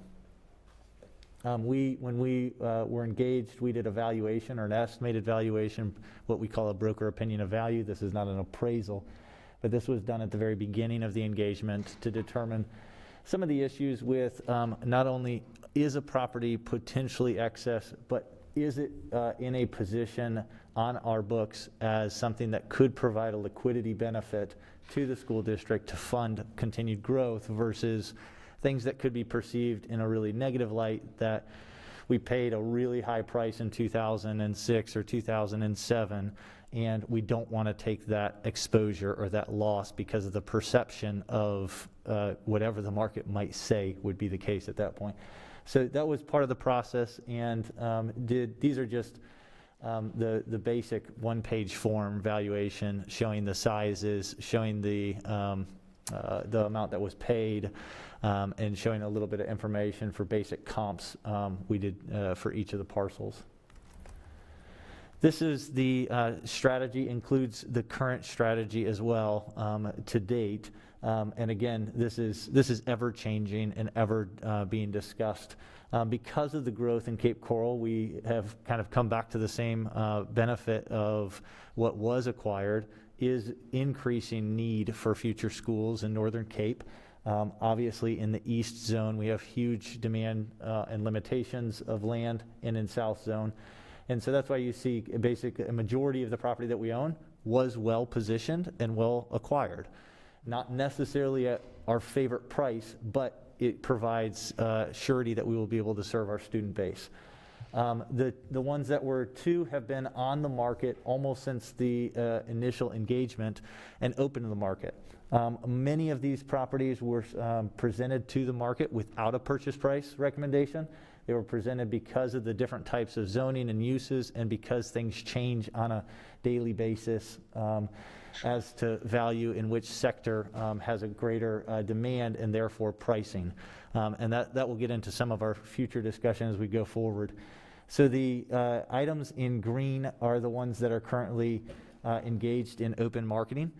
The ones in yellow are ones that we have ongoing conversations with as to, is it the right time? Have values caught up to book values? Do we want to acquire or dispose of land in these areas? Or has the trajectory of our needs changed? We have one that just had such a high basis, I don't know if I'm going to outlive the valuation time frame, but hopefully we grow so fast that we do get to a place where it's beneficial to the school district. One of the sensitive properties that was discussed, or there was a lot of discussion along, was on the 6 Mile Cypress property. We had a discussion when we originally were engaged around whether or not we had the right positioning for our transportation and our access for what was needed on different properties. The property on 6 Mile appeared to be approximately an 11-acre tract, of which 34 acres was the total land there, and we were at the time under the impression and understood that we didn't have a need for that upfront land. There was active development occurring, but not substantial transactions occurring in that trade area. If you think back 3 years ago, all of the vacant lots across the street were available. As of right now, they have all been developed with multifamily behind them, and so we've seen a continued valuation shift occur. The price on the list on the flyer actually says between I believe it's between 12. I'm sorry, I have it in my notes here.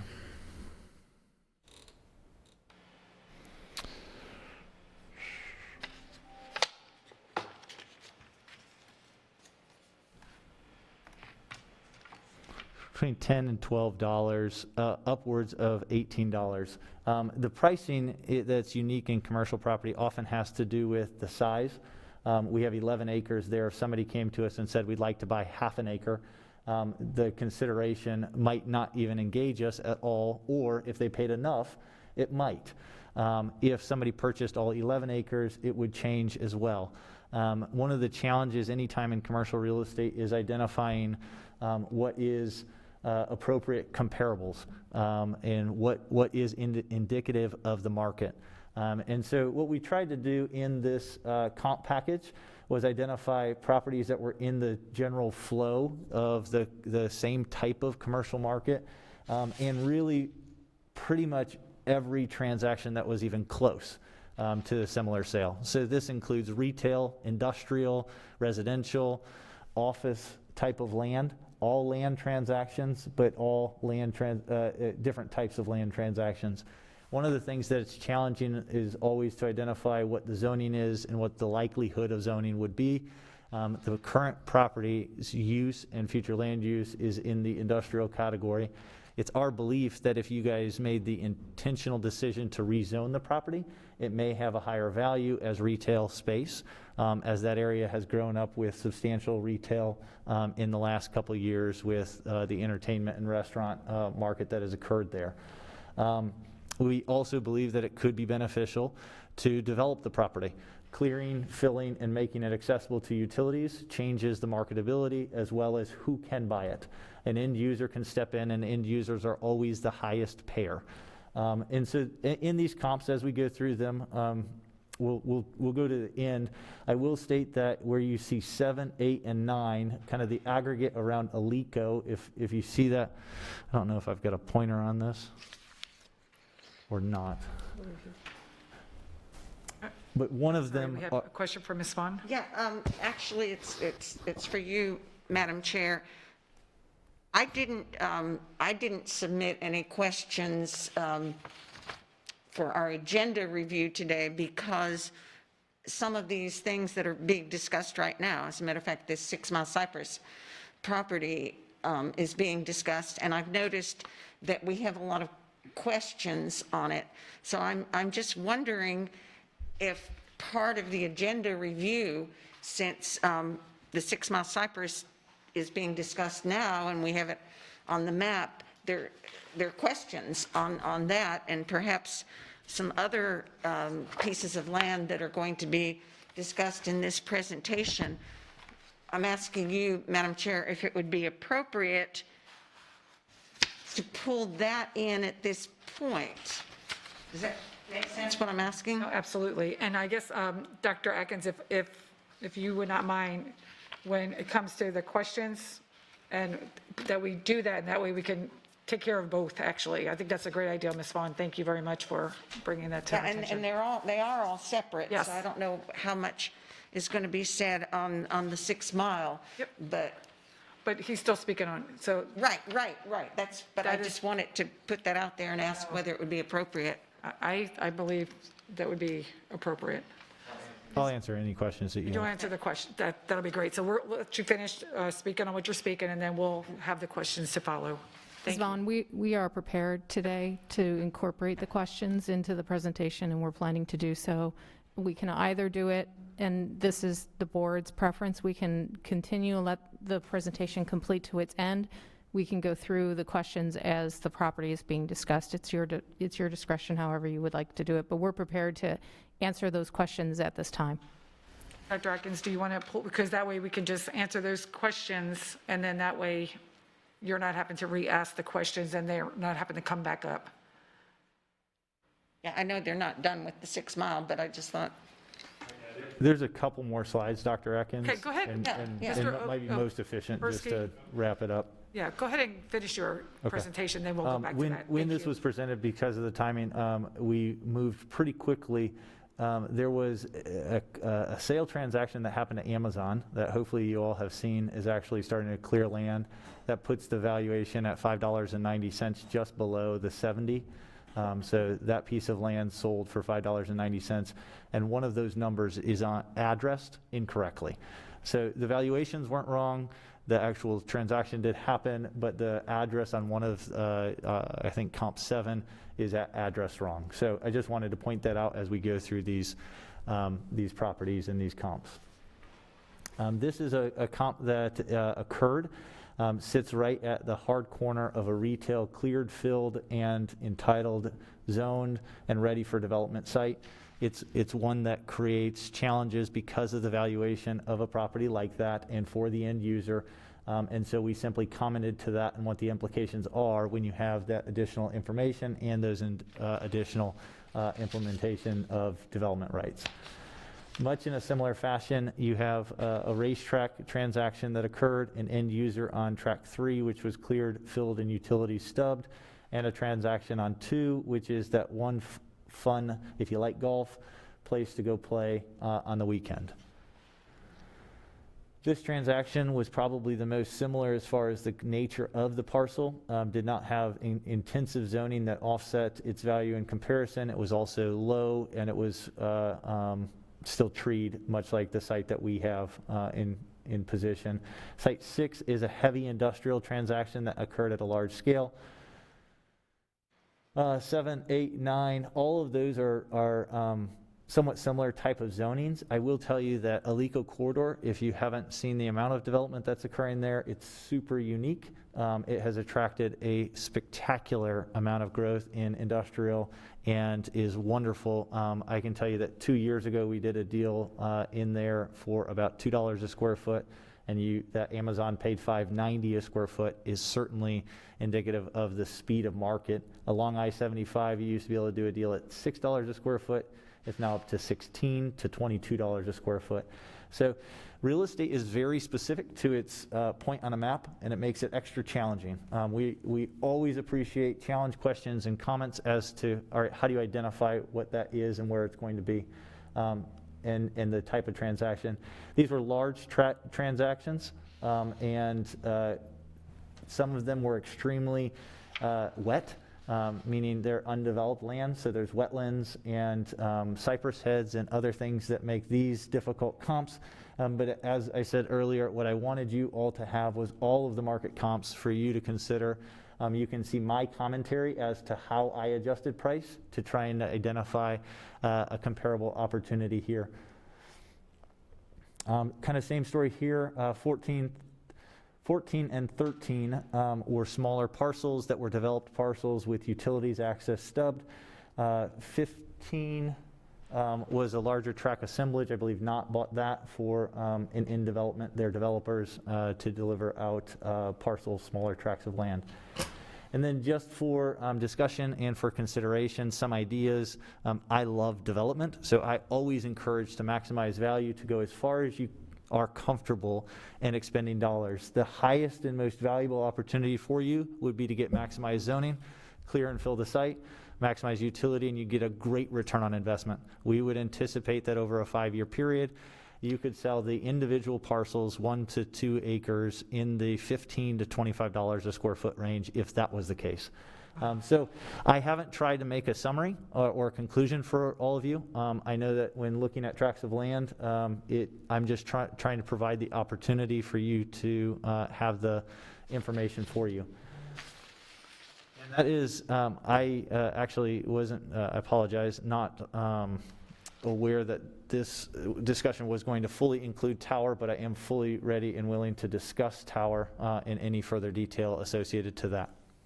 Thank you. And because we have certain things on the agenda for this evening, so that's why we're pulling it together. Perfect timing for you to be here, just saying. Yeah, I am available or able to answer any questions on Tower. Thank you. Dr. Atkins, we'll go over these questions first, and then we'll come back to, and some of these are yours anyway. So I'll just go in order of the board agenda item, if that's okay. Yeah, that's great, thank you. I think the first one is approval to pursue the sale. Your mic's not on. Your mic? There we go. There you go. All right, the first one is approval to pursue the sale of the 9.81 plus or minus acres at 1429 Northeast 15th Avenue, Cape Coral.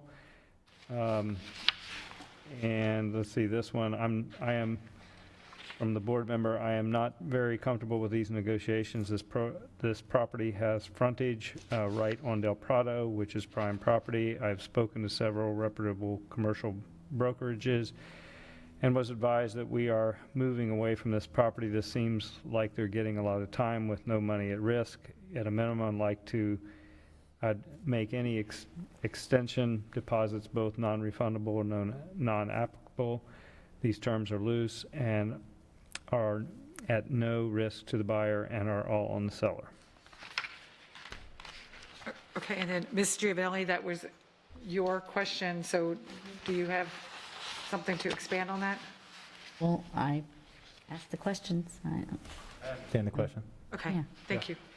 Yeah, the property on Del Prado or 15th was a parcel of land identified as one of, in our strategic oversight and conversation around affordable housing, as one of the potential sites that could qualify and be accessible. We didn't restrict offers that we received. We had received 3 offers on that property over the course of about a 2-year marketing piece. The highest offer we had received was the offer that was in hand as far as the valuation. The current person that we are recommending proceeding towards a contract for, which still requires negotiation of contract, actually upped their price to meet a non-affordable housing developer's price. So the development group is in a joint venture with Lee County Housing Authority. Unfortunately, the terms associated to obtaining the grants, the HUD dollars, the home and SHIP funds in order to get that require control of a property, as well as almost impossible terms to navigate. So the only reason that we considered this property, well, there's 2 reasons. It was the highest offer that we received. But 2, the reason for the flexibility in terms was solely around the element of affordable housing and what's required to make it financially feasible for them in the pursuit of those dollars. Thank you. I think really for me at this point too, is this, nothing against the listing, is this, we've never had a conversation, this board's never had a conversation, is this something we want to move towards and do? And not that it's a joint venture, it's not, I don't think. We're not in a joint venture, just to be clear. Right, exactly. But I mean, are we prepared to, real estate's really booming right now. So are we going to, is this what we want to do as a board, we do need affordable housing. I'm going to be the first to say that, but is this the right property? This is like right on Del Prado. It's very valuable. So is this something that as a board, is this something we want? We've just never had that conversation. So that was one of the things that I wanted to have, discussion. What is your opinion regarding there's no risk to the buyer? That was probably the red flag for the brokers that I spoke to, commercial brokers that, is there was just no risk. Yeah, the unique element of these type of transactions, the amount of consulting, engineering, and approval process presentation, and hours and consulting fees, and how they invest in these deals. They are very rarely any dollars at risk on the contract because of the amount of dollars that go into the pursuit. So they'll have, I don't want to say a specific amount. Normally it's 6-figure numbers to pursue and get government support for these. It's the expenses. It's a very unique type of contract. Right. Well, and that's really where I was going with the board. Is this something that we want to do, and that we just never had that conversation. So for this, and the thing is, I think there's been other people that have been interested in that property to do affordable housing on it. Don't think this is the first prospect. So I think We've had 3 offers. Right. So I don't, like I said, I just think as a board and the plan, I think we just need to discuss it more. That was my concern. Okay, thank you. Could you tell us which one, is it the number 2 that's on the page 6? The one that's closer to 78? So we know what we're looking at. Yeah, right here. This is Pine Island. Sorry, I'm a little shaky. And this is Del Prado. So it says 15th on your ownership because that's the address. Del Prado is the primary road that you would identify it as. Okay, thank you. Ms. Gittens? Yeah, my basic question was with the market and everything as it is right now. Ms. Gittens, speak in there, please. Yeah, I said, my basic question was with the market as it is, and I'm not a realtor or anything like that. But why would we be wanting to sell property now? And I think that was one of my questions on here. I mean, some of this property, like she was saying, Ms. Giovanelli was saying, it's prime property. Why would we need to sell it? And I think in the terms of if you have property and you need to do something else over here, then you sell property, you take those funds to do this. What's missing to me when we sell property is where is the overall plan? We are selling this piece of property and hope to gain this amount of money so that we can add it to this amount of money and do this. And maybe I'm just, saying it basic, but that's the issue I have. Are we just selling for selling? And why? Because the seller is going to get the deal right now. I mean, the buyer. In a sense, we're going to get a lot of money right now, but then in the future, what happens? Because we won't be able to buy it at that price. Yeah, so I can speak to a portion. Okay. How and where the dollars go, I know don't. that's not you. I don't know how that plays out. What I can speak to is identifying parcels that had market viability and were not viable for our schools. So in this scenario, we've got a 9.81 acre site. The smallest site that that staff is comfortable identifying as potential elementary school sites, which are our smallest sites, are we've gotten them down. We've gotten down to about a 18 to 25 acre site to be identified as viable school sites. So what we're actually trying to do is exactly what I think you're intending to point to, is hot markets are sellers markets. They're not buyers markets. Right. So we're trying to maximize the pricing. I can tell you that 2 years ago, we had zero interest in this property. Zero. Is it, and this is probably not your question, it's probably finance or whatever, because, and let me say this, I'm very visual, so what would help me is a list, with the pictures, and the list saying, we want to sell this property because we need, 25 acres and it has 21. It has this mitigation for water. It has this wetlands. It doesn't, almost a checkoff. This is why we want to sell this. And I think making it simplistic like that for us as well as the public to say, this is why we're doing what we do. And I can simplify an element of that as well. 100% of the land that we are considering selling is not in the 10-year horizon or fit a school. So it was acquired likely in either a donation, a reuse of a property. This 15th had a different type of school on it that doesn't fit any of our 10-year horizon plans. But if we were given some property and then we're selling it, I mean, I don't know. The original intent was to monetize the school district, to bring equity back into the school district. So it was That was the original intent. Yes. You can do what you want, because someone had said to me that it was for infrastructure in the future, and, for whatever reason that is. So as long as we know that it was given to us, and the understanding at that point was we can do what we want to with it, build on it, or sell it if we so choose. There's no deed restrictions that would limit our ability to sell it. So how you use those funds, I don't direct. If you have a massive need for something else, I don't know how you Right. guys. No, utilize those I know funds. that's not on you, but that is a major question I'm throwing That was the only out. reason we looked at selling the land. Is Right. I mean, why what leave for? something in a bank account that can't be utilized? Exactly. We're not. And that's what I'm missing in this whole picture, so. Thank you. Ms. Vaughn? Yeah, I actually have the same general question as Mrs. Gittens regarding any of this property that we're looking to sell at this point, or at least the ones that we're looking at this point.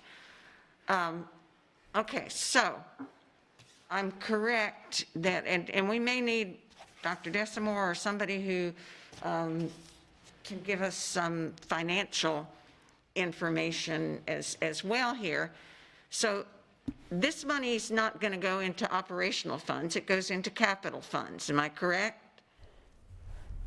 Yes. Yes. Yes, I Right, see a right. thumbs up. So Thumbs up, yes. we have our sales tax, and what I'm wondering is, are we having such a shortfall in sales tax dollars for what we have on the books right now that we're building, that we absolutely need to sell this? I think Ms. Gittens made the analogy, and I'll make it too. You know, if let's say I owe a whole lot of money to the IRS, and oh my gosh, they're going to come arrest me, but I own this property. I better sell it fast so I can, you know, get out of a financial predicament. Well, let me start. Are we in a financial predicament that we need to sell some of these properties?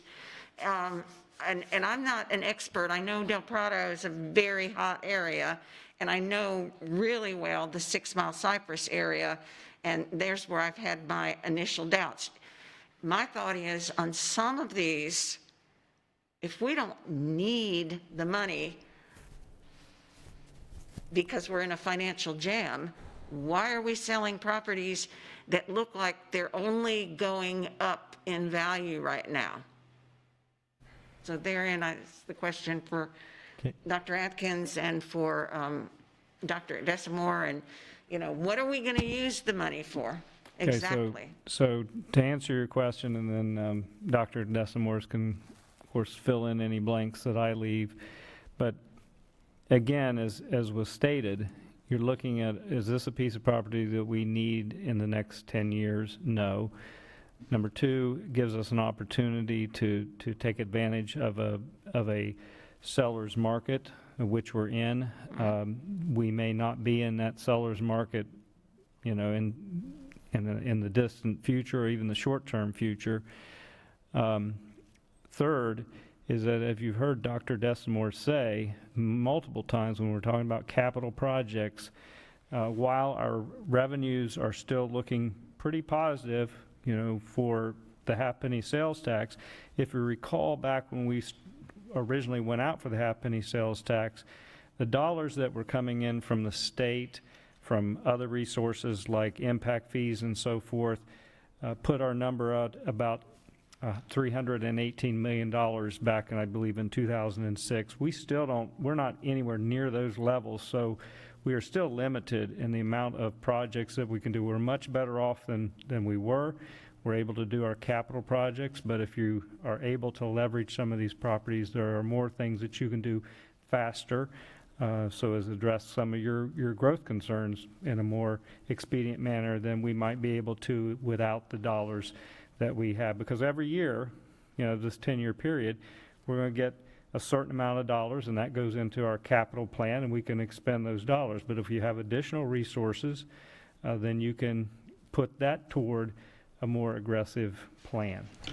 Okay, if I can speak just a second to, I think, some of your concerns, even how we're looking at acquisitions comes into play of what type of value play we're looking at. Currently, we're under contract with 180 some acres for about $3 million. To give you, we're at $1.5 million for 9 acres, and it was a fully negotiated and navigated transaction. It's not the intersection of Del Prado and Pine Island, remember. So what can be done on 9 acres on a mid-block site plays into it. And if affordable housing matters, it matters. And if we want to plat it and break it out into smaller parcels for office or other users, we're open to talking about that. That's not how we had been directed. Some of the other parcels of land are, for example, the Tower Road parcel in the DRGR. It is a very difficult parcel to develop. And the uses that are approved and allowed in each of these parcels are restrictive and challenging. And so like Friday, we'll be talking about this tomorrow, we received another offer from a residential developer, which can be perceived as a higher valuation for the property. But if the city of Bonita will not approve it, is that truly the highest and best use for that property? So we have to play these things back and forth. And what I can tell you is it is fully openly marketed. Any other agent we receive and we negotiate and we show offers internally, we do not put any preference to it. We pay out co-brokes to any agent that comes in, and it is our preference to see a high dollar. Quite candidly, our percentage doesn't change on how we're paid, so the higher we get you, the better we do. And ultimately, we want to see this deployed into other opportunities, and each of the properties we're looking at acquiring are almost being offset by the properties that we're considering selling, actually in a very kind of cool way. It wasn't necessary, it's intended to fund that way, but it is playing out very uniquely like that. Are there any other questions regarding this one? Well, Ms. Giovanelli? So it gets a little confusing because you had mentioned that the Northeast Cape is at a premium, so it's confusing to the community when we're selling it, for not quite. I was told they were giving it away. Dr. Atkins read the email a little bit wrong. So that's the concern. I've got people in the community that expect us to sell it at the market value.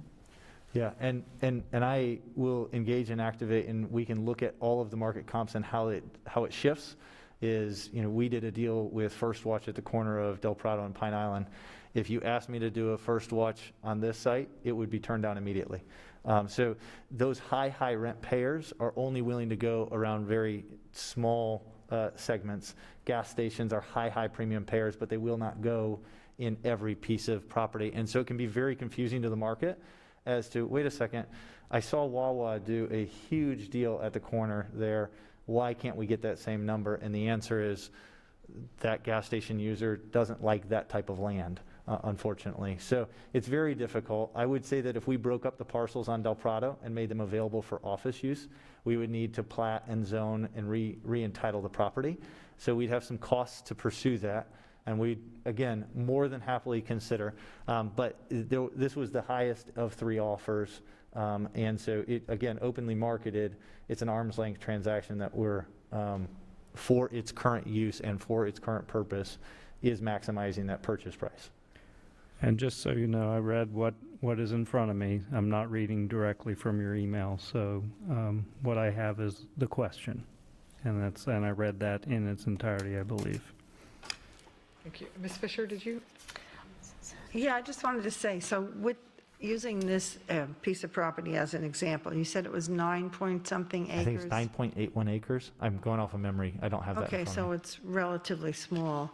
And the current zoning is commercial? It allows in this area for housing. You could eventually rezone it to allow for office and some other light commercial uses. It would not allow for industrial or intensive resident or retail.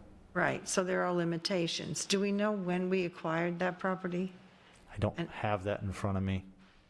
The Because I'm alternative wondering- school, I believe, that we used, and then we took off the portables, I believe, at one point. We used to have that for ALC West. that's It was right, it was a okay. modular building, and the city of Cape Coral was not going to allow us to leave those buildings in place, so we had to relocate that. And then, here we are today. And it's of no use to us in the next 10 years to build a school because it's too small. It doesn't fit any of our school strategies. Right, and so, it is a seller's market. Yes. So without having to add any other expenditures on our part, we have an opportunity to sell it and then be able to use that money to purchase other properties that would be more desirable and more usable. Yeah, and Do on I a double, understand that and on correct? a double front, they met the market price and are doing affordable housing on it. So that challenges the terms that we have to accept to consider, but they met the Right. price. Right. So that's the function that's So, challenging. Yeah, and I'm not a real estate professional, but my sister is, and we had talked about this. So I think that you have to look at all of those variables about how are you going to use it, what are the possibilities, what are the expenditures, and if this was in fact a gift, I mean, probably say that now is this the was a time gift. to sell it. Just to be clear, I didn't say that this is a gift. Some of our assets were gifts. This was, to the best of my knowledge, this was a purchased asset. Okay, okay. I'm sorry, Ms. Fisher. Okay, yeah, so I just wanted to make sure that I was understanding correctly, that that the market value is not always what you might assume it is until you find out what the variables are and what has to be done to make the property usable. Thank you. Ms. Patrica, do you have any questions? I have a comment. It's my understanding that we engaged Mr. Oberski for this specific purpose, to sell land that we can't use and to get the highest value possible given all of the variables in play. I'm not remotely comfortable with holding on to land and trying to time the market. I don't think that's a good idea for real estate investments any more than it's a good idea for security investments. So I'm comfortable with the information that I've received to a certain extent. It's information overload and a level of detail that I wouldn't normally expect. And I appreciate Mr. Oberski's presentation. I'm surprised at my ability to follow it on the phone without seeing it in front of me, but that's a credit to the backup materials that he gave us in preparation for today's meeting. Those are my comments. Thank you. Ms. Gittens? I have a question on comparing slide 1 and 2. In 1, the furthest red dot to the top right, I'm assuming that's Tuckahoe? Ms. Gittens, is this the? No, on slide number 1, Oh, I'm sorry. that one. That one. The one that's just below Alva, is that Tuckahoe? Right there, ma'am? I can't see your pointer, I'm sir. sorry. Oh, there we go. Right here? Yes. Yeah, that is Tuckahoe. Okay, so a couple of questions about Tuckahoe. I'm sorry, Ms. Gittens. Can we finish this one so we can move to the next one, though? Is that pertaining to this? Go ahead. Tuckahoe is not under contract. I'll get to it. I have a couple of questions. Let her go. Okay, thank you. I just want to let him finish with this one, so that way we can move on to, because there's 2 other ones on here too, and then Tuckahoe would be part of that as well. So, Dr. Atkins, was there any other questions regarding this particular one? No? Okay, thank you. Dr. Atkins, do you want to, and thank you so much for sitting here and helping us with all of this. No problem at all. Really appreciate that.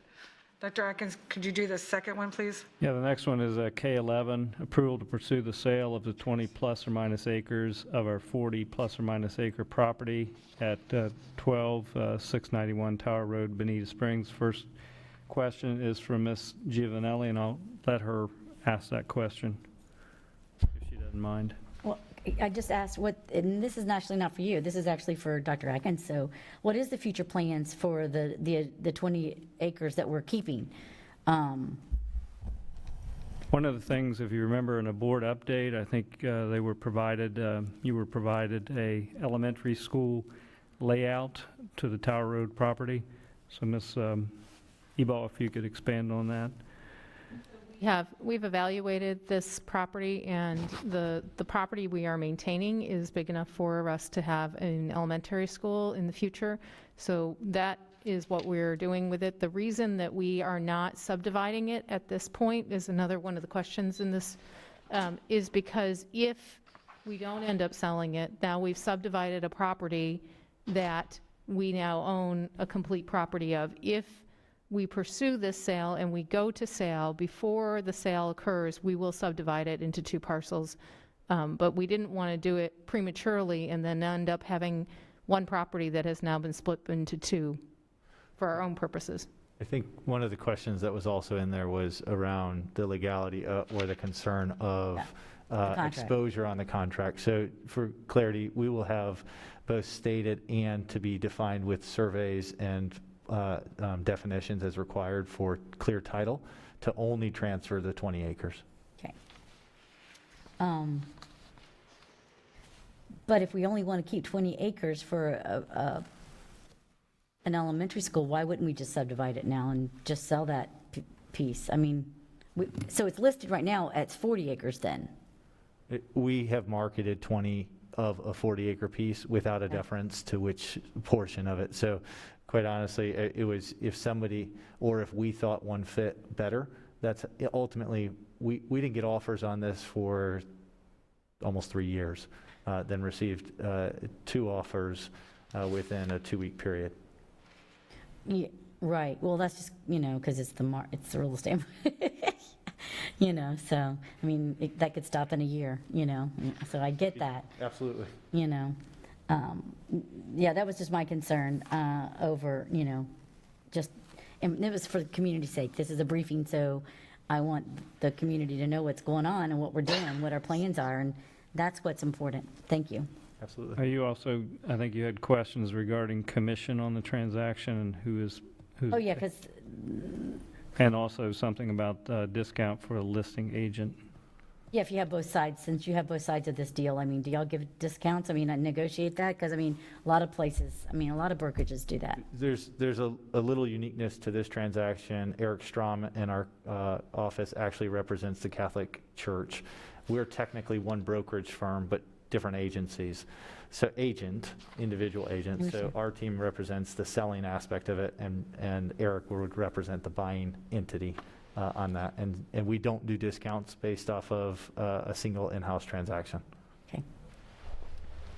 We had a couple other questions from Ms. Gittens, and I know that we kind of addressed that in some of our comments before, but I just want to give her an opportunity. They're related to why are we selling now and how the funds will be used, and it's really... Well, we pretty much covered that, but I guess I was confused because, like I said, I'm not a realtor. On the Bonita property, can you just explain in layman's terms how the church, is the church wanting to buy it from us? Is that what it is? There's actually an arm of the Catholic Church that is Latin, specifically Latin speaking, and they're looking for a new location. Churches are a more approved use with more difficult zoning, and so that they are capitally funded, and we're willing to pay the price for the property. That's why we encourage pursuing it. And do we have other? We received an offer on Friday that we'll be discussing with staff tomorrow. The concern with that other offer is the ability to pull the property from the DRGR, which would be required for a residential development. And what are the comparative offers? The Catholic Church versus the other one? Yeah, the residential property is at a higher price per acre. And that's why we're making sure to have the discussion internally to go back on twofold. We'll use it either way. So one of the challenges is disclosing our strategy to the whole world here. But we are going to go back and ask the other buyer to increase their price, even though it's unlikely that the zoning would allow for that buyer at a higher price to close. So Because they're a church, or is that? Okay. The church use is a more allowed use in the DRGR. And the residential. Than the residential. The residential, because of the intensity of use, requires a higher level of zoning and is not in place for a use that's approved in the DRGR. Bonita has been very restrictive of allowing substantial development in the DRGR. There are 3 properties that are up for zoning right now and very, very contentious. So the buyer that is looking for residential is offering a higher amount. Yes. But they may be restricted on their ability to do so because of statutes and laws and stuff. Yeah. So it always feels good to get a big price, but if they're not going to close, it really doesn't help us. But is that, I mean, I hate to say it like this, but is that their problem? You know what I mean? Well, they won't close. Or do we have to have all of those ducks in a row? Yeah, they won't close until they get those approvals in hand. If they would give us a contract and say in 30 days we'll close on the property, And we don't care what your use is. We'll just take your money and be grateful. Oh, shucks, I'm sorry. I like that idea. Ms. Gittens, that's one of the contingencies for close. I just want to make sure it's clear that when we bring something to the table for you for negotiations, they would bring with them contingencies for close, and we wouldn't be able to close without those contingencies being met. Having the approved zoning is one of them. The same way, when we're looking to purchase property, we have a contingency to close on our property that we're purchasing, that we can get the right zoning for ourselves. So the ones that are on the agenda then for tomorrow have gone through all the contingencies and everything is, No, remember, remember we do two phases. We bring you a phase first to enter into negotiations, and then we bring it back for contract confirmation. So On this is for on us the to Tower Road, we're asking for permission to enter into negotiations. do we want to do it? Okay. Yes. All right. Thank you, Ms. Gittens. Ms. Morgan? I just want to remind the board that this was the property we were going to develop for Bonita Springs High School, and we were unable to do that because the community refused to allow us to do it. I think the sooner we can get out of any property on Tower Road, the better off this district is. And I think the Catholic Church is about the only other option that we have in terms of potential buyers for this property, given the restriction that was placed on that property when we bought it. So, Well, Ms. Morgan, we're going to make an attempt to vet out the higher price to make sure we can't do it, right? So we're going to try and get as much money as we can. But I kind of agree with your summary. thank you. Thank you. Ms. Vaughn, please. Actually, my question is very similar to what Ms. Morgan said, recalling the difficulties of Tower Road for Bonita Springs High School. My question is about the remaining 20 acres. Are those sellable? Can we, Dr. Atkins, is there, given the difficulty before, is there any use that we have as a school district for the remaining 20? The reason that we're maintaining 20 acres, Ms. Vaughn, is because we intend to build an elementary school on that site in the future. Remember that we don't have a lot of land. If you look at Dan's map, we don't have a lot of land in the South Zone. It's hard to get. It's a very developed area, and it's getting more developed all the time. So we were only interested in selling half the property so that we could maintain the other half for an elementary school in the future. Right, but I guess what I'm really asking is, given our prior experience, what makes us think that we could make an elementary or any school that we put there fly? It's somewhat indicative of what's occurring around us. So there is some movement towards increased uses in the DRGR that are proximate to us. So we were just contacted by a property owner that's going to do an improvement to the roadway. So we're working on an easement agreement that would allow that. It's still kind of a hope and a prayer that we are going to be able to do anything on it. But there is, because of the size, it does allow for elementary, and there is some chance on that piece that we might be able to do it in the next 5 to 10 years if we have the demand and if things move in our direction. If not, we've monetized half of the asset. We've kind of balanced our risk is the way that we're looking at it, to say, hey, we're going to get some in, we're leaving some on the table, and maybe, because I can tell you 20 acres, 5 to 10 or 15 years from now, if those zoning things happen, it's going to be really hard for us to get more land. So we're weighing risk reward and trying to make a strategic and wise move on behalf of the board. And Right, and I do understand it's the right size. We can build an elementary, but I'm still wondering why, because it's smaller, is that it? Elementary smaller, has less of a footprint than a high school? Yeah. Why are we thinking that eventually on those remaining 20 acres, we can actually successfully put an elementary school there?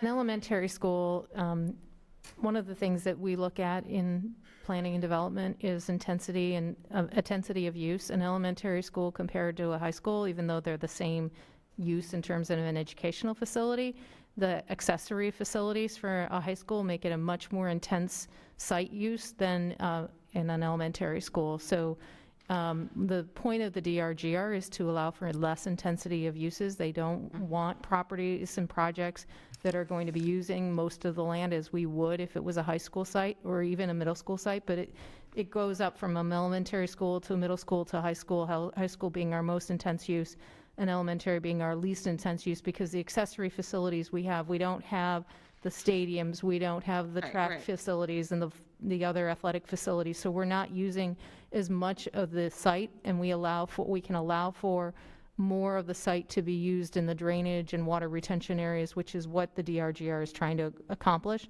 So we feel more confident that we could use the smaller site and elementary site because it's not only smaller, but it's a less intense use.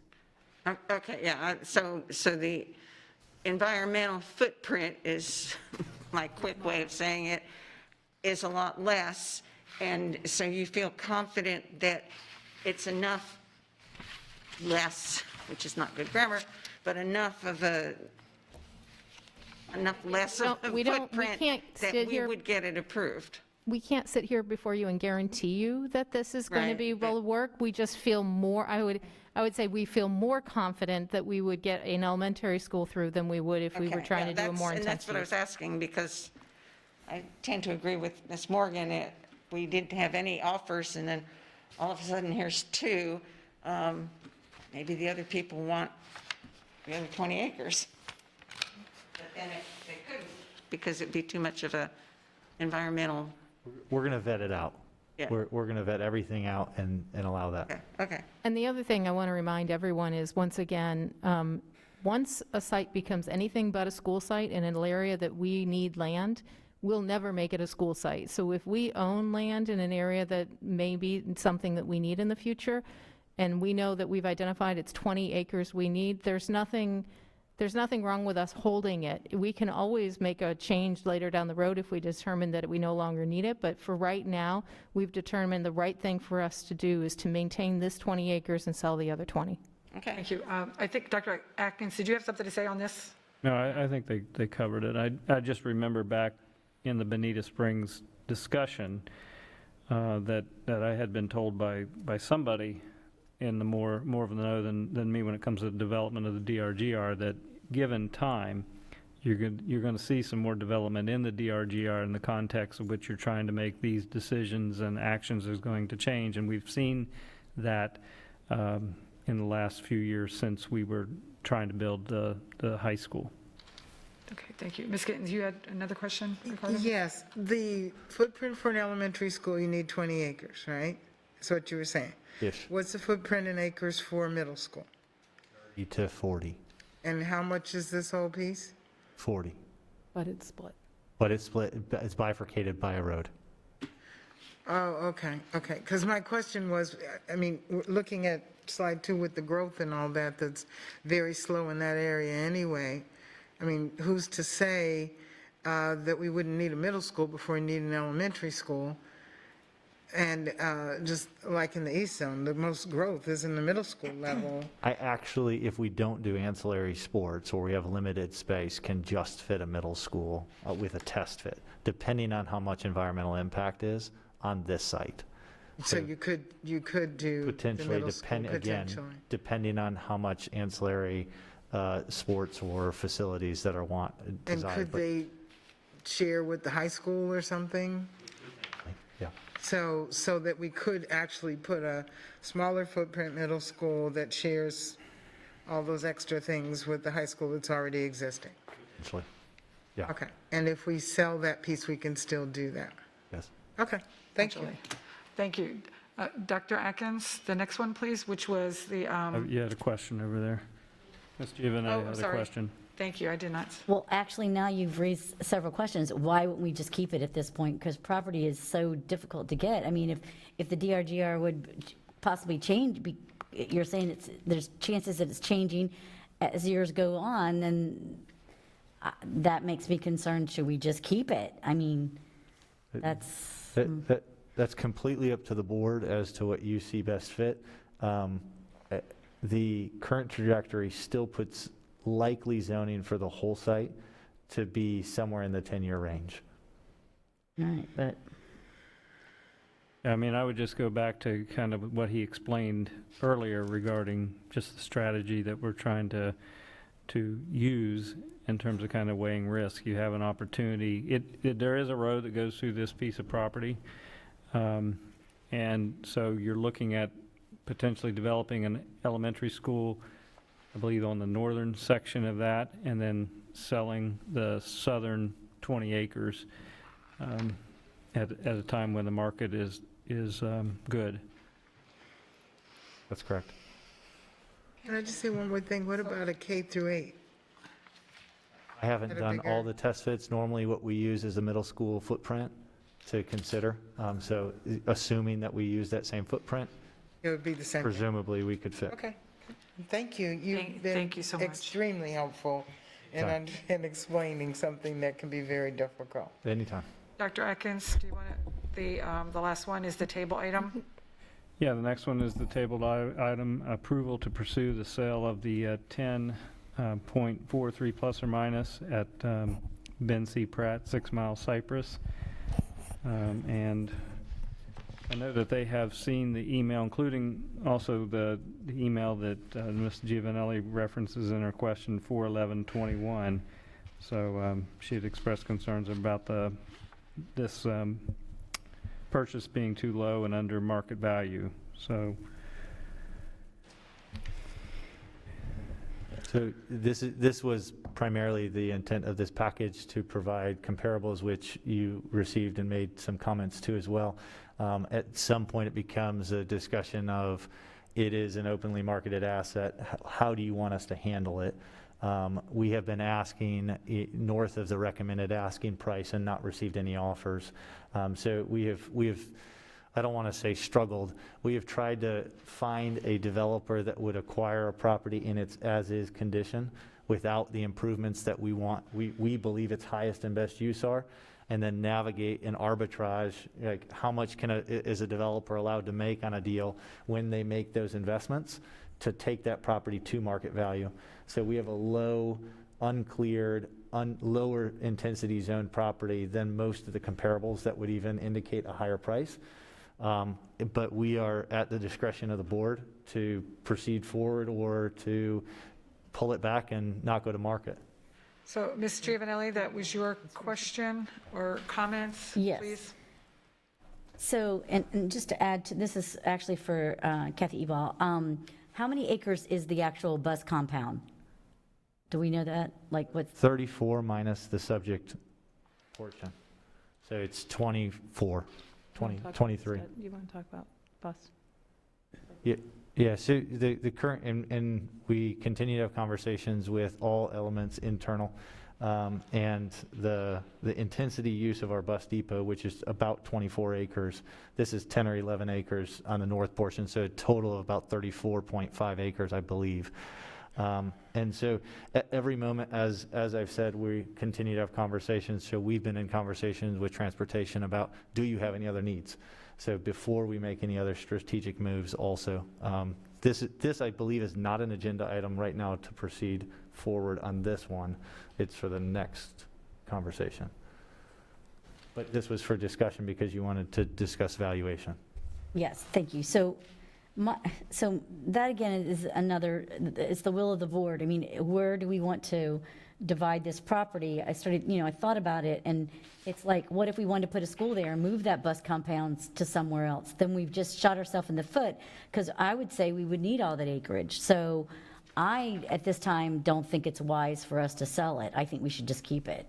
And because first of all, I think we're selling it too cheap, but he's saying it's because it's the only offer, basically. So that's. No, we've had other offers that were worse, or to be broken up. We have had interest from parties. We're working to try and get an offer from a user that's 3 acres. So we're actively, until the property is under contract, we review and receive anything. Right. So I mean, that would be my recommendation at this point, since I mean, we are in dire need of putting schools and building schools, and I just think that is a nice piece of property that we shouldn't split up, my opinion. But it's the will of the board. What's the board wants, the direction that they want to see with that. But Thank you. Ms. Gittens? Thank you, Ms. Giovanelli. Okay, see, you need to have her stop because she gives me another question each time, but anyway. So, okay, you mentioned this property as a bus depot. Currently is 24.5 acres of a bus depot of a 34.5 acre parcel. So excess property being the approximately 11 acres, 10.5 or 11 acres on the north portion that's unused right now. Okay, so, and this is a question to put out there in the universe, and you guys can get back to me on it.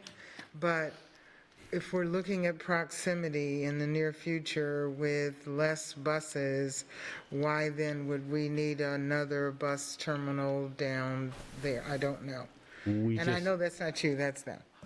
Well, actually, we just had a conversation that Dan was part of and helped us initiate with the Transportation Department about what would proximity do in terms of the need for future facilities.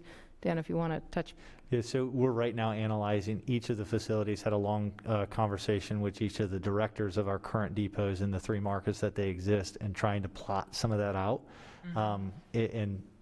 Ideally, this is actually too far north for the south zone, ideally. Whether or not it makes financial sense to relocate or not is a big question, but we're analyzing that as we speak. And that's, of course, keeping in mind the schools that you're planning to build in the next 5 to 10 years. Right. And proximity. Okay, I'm done. So don't let her ask a question and we'll be fine. But you have a question? One See? more? So, I have another 16 minutes and then I have a hard stop that I have to leave for. the road on Bonita, the Bonita property, the road, but it's not a road, it's just it's a dirt road, right? It's not a paved road. It's a paved road? It's a road with access rights. Okay. So unfortunately, we can't unilaterally shut down the road. Okay, thank you. Okay. Don't look at me and I'm not even looking this way. Thank you so very much. We really appreciate it. And I think that's all the questions that we even had on the agenda review regarding anything deal with property. So thank you for staying and assisting us. And, oh, I'm sorry, Ms. Fisher, I'm so sorry. No. Have you finished? I'm finished. No, he's finished. He okay. was staying here to help us, to guide us, and thank you so much for doing that. Yeah, I just wanted to appreciate you for your patience and for doing the job that you're hired to do. And I think that the information that you have given us in your presentations has been thorough and concrete, and thank you. You too, thank you. Always. Yeah, appreciate the And questions. now you have 15 minutes. Thank you, Dan. Hope it's a Zoom. Dr. Atkins? All right, we'll go ahead. I'll Thank you both. start at the top. This first one is a consent agenda item, academic services, G5, approval of the Title I, improving academic achievement of the disadvantage amendment. Number 4, grant. And the question is, how does this coincide with the CARES Act grants, non-renewable grants? So Ms. Kennedy, I know, is going to take that one for us. Good afternoon. Thank you. The CARES Act grant is an allocation very different than Title I. The only, Title I was used to determine the allocation that we would receive, but they're very different allocations. So one doesn't help the other one, or? No. Okay, thank you. When she can also handle approval of the Title IV program and budget amendment, including allocation of remaining rollover funds, which schools are affected by this grant will include Title I schools. So, was that about Title IV? Yes. I'm sorry. Okay, Title IV is used for well-rounded education. It can give us some of the enrichment programs and safety and technology. As far as which schools that it helps, we give an allocation to every school with Title IV. And it also provides things like your STEM camps, your SOS program, your film festival, things of that nature. So you give an opportunity for all schools to participate in this grant? Is this? So Title IV is handled at the district, and we provide funding for every school for things related to fine arts as well as music and science. We give them, all schools, an allocation for that. So is this one, for example, with VPAA and the Performing Arts Center that could be used for this? No, it's not specific to each individual school. We give every school an allocation, but they don't solicit for the allocation. So in other words, there would be an allocation for theater, and all the schools would get a portion of that? We don't provide for theater from Title Okay, I IV. chose the wrong one, music, whatever. So yes, for music, we gave an allocation, music allocation to every school. So we They get- didn't request it, there wasn't a solicitation from each school. We made an allocation to say, here's for your music program for this year to buy these types of materials. Okay, so we get it for the district, and we give everybody a little piece. Correct, and it also does cover charter schools as well. Okay, that answers it, thank you. Thank you. Are there any other questions? Ms. Patrica? No, thank you. Thank you. Dr. Atkins? Okay, next one is Human Resources approval of the personnel recommendations. This one is Ms. Giovanelli, termination, location, reason, effective date for Frederick Muckenstrom. Maintenance services, failure to report 10/26/20. Please advise why this termination is 5 months old. Is there a flaw in the reporting system? Is this just another issue in maintenance because there has been no director in place for over a year now? Pruitt. Good afternoon, everyone.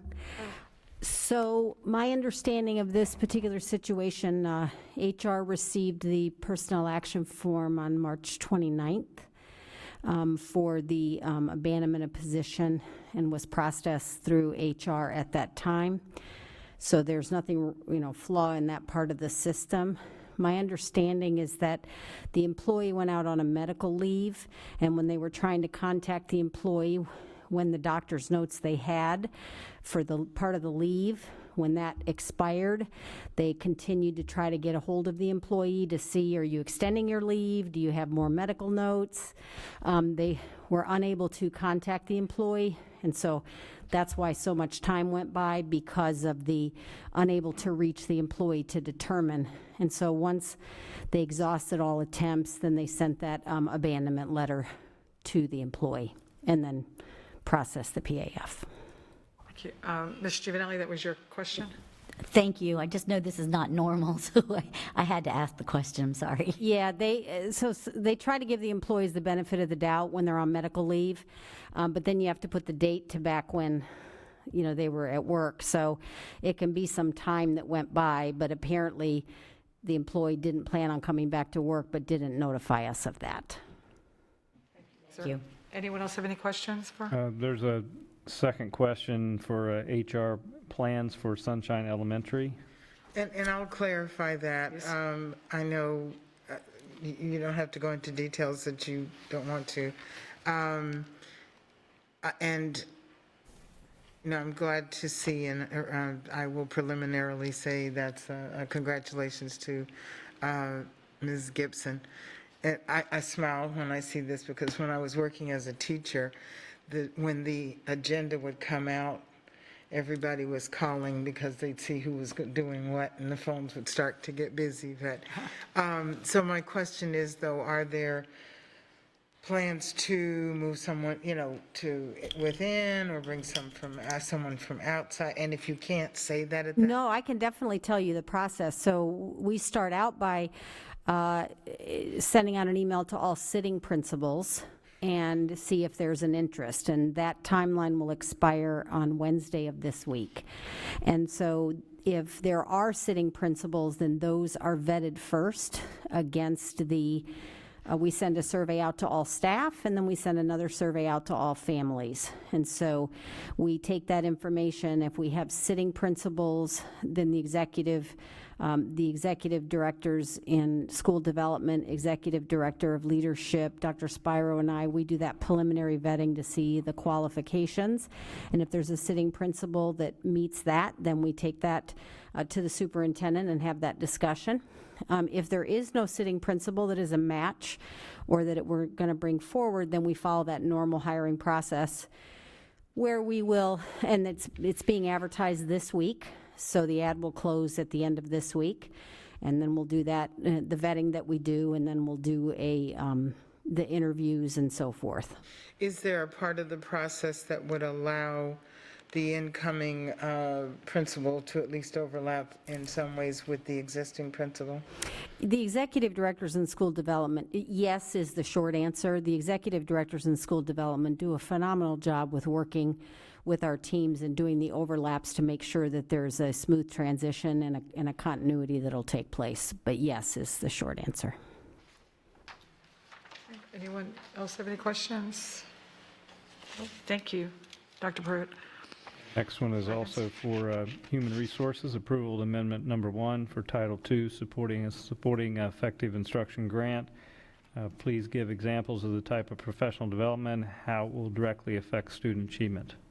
Yes, so this is the standard paperwork or process to do the rollover for the Title II funds from one year to the next. We have earmarked this rollover funds to really focus on our summer professional development. So included in the plan is the Avid Summer Institute, which will include culturally responsive teaching, instructional strategies that will support student agency reflection and goal setting. Also, Kagan will be doing those modules for the student engagement piece. And then the high reliability schools focusing on safe and supportive culture, effective teaching in every classroom.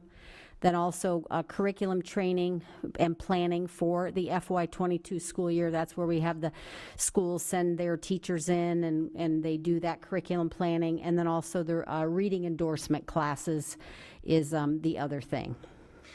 And while you have mentioned summer school a bit, I don't know if it's in this. I think we'd heard something previously about summer school would be covered under part of the CARES Act money. That would be a Dr. Desamore's question.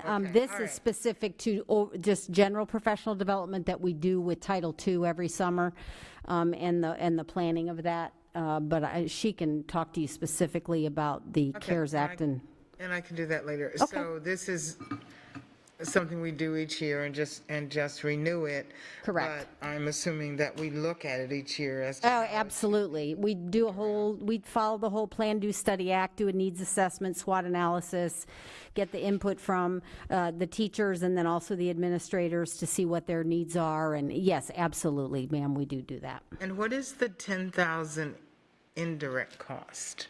Is that that 255,000 and the 10,000 are all coming out of the grant, correct? Yes. And what you're saying is 10,000 of the 255 will be indirect? Yes. Okay, if that's a yes, just give me a thumb Yep, and you don't have to come up. Okay, thank you. Thank you, that's it. All right, thank you, ladies. Thank you. Dr. Atkins? Next item, information systems, approval of the Syntagix agreement. I probably mispronounced that. And the first question, please advise how many counties are using this system out of the 67 Florida counties. Did this go out for bid process? Why did you decide to go with this program? How many programs are out there that were approved by Tallahassee? Okay, so I hope you guys did already receive a response from me on this. Is that if you've had a chance to read it, I can hit the high points. So the first question, how many districts are using this solution? There are 2 in Florida in implementation already. Another one is going to the board tomorrow in Manatee County. And, like us, most of the districts kind of took a wait and see approach with the state's RFP process before they made a decision. There are some, this solution is used outside of the state of Florida. There are about 50-something districts in Georgia that use it, so it's a tested system. It's just new in Florida because of our requirements for Alyssa's Law. Okay, and the second question, let's see if I have... Why did you decide to go with this program? Why did we go with this program? Well, The simple answer is simplicity. We know that during a panic situation, during any type of situation that might be a direct danger to students, we know that you have to be able to operate the system with what we refer to as reptilian brain. You have to be able to act very quickly. You have to be able to do it very simply. And one of our biggest challenges with most of the competitors is that they're an app-based system. Okay, so most of the companies require that you have an app on your mobile phone, that you unlock your phone, trigger the alert with the app. And we were looking for something that the staff, the teachers could use that would not require them to have their phone on them all the time, would not require them to install the app on their personal devices and that. And so what I'm wearing is actually the device. If you look on the other side of this badge, turn around here, it's actually the device that they would get, and they'd just press a button on the back of here, and that would automatically send it to 911 that there's an intruder on campus. So again, we were looking for something very simple and something that they weren't going to fumble around with when attempting to trigger the alert. That's the quick version. There were other pieces to it. We liked that it does indoor geolocation, so we can tell inside the school where the alert is coming from. Most of your app-based systems can only do that to the building. This can do it to the actual room. We also looked for a system that would be able to work with minimal dependence upon additional infrastructure. And so one of the costs that you can imagine is if we had to install a lot of infrastructure for the solution, it would add to the complexity and the cost. This is actually very cleverly designed to use minimal infrastructure, and it's a high reliability self-healing system so that if we have failure points within the school, the system will continue to work.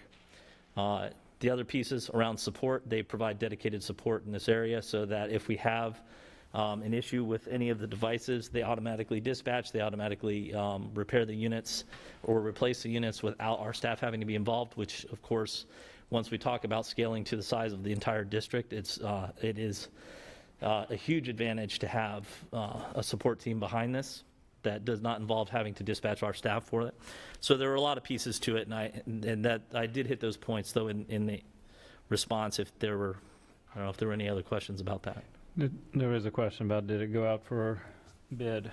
It did not. So instead of bid, we used direct negotiations with this one. And I'll tell you the primary reason why is the state was supposed to issue an RFP and have vendors awarded in October. Okay. So here we were in January, and of course we had reviewed several of the systems, but we were waiting for that award.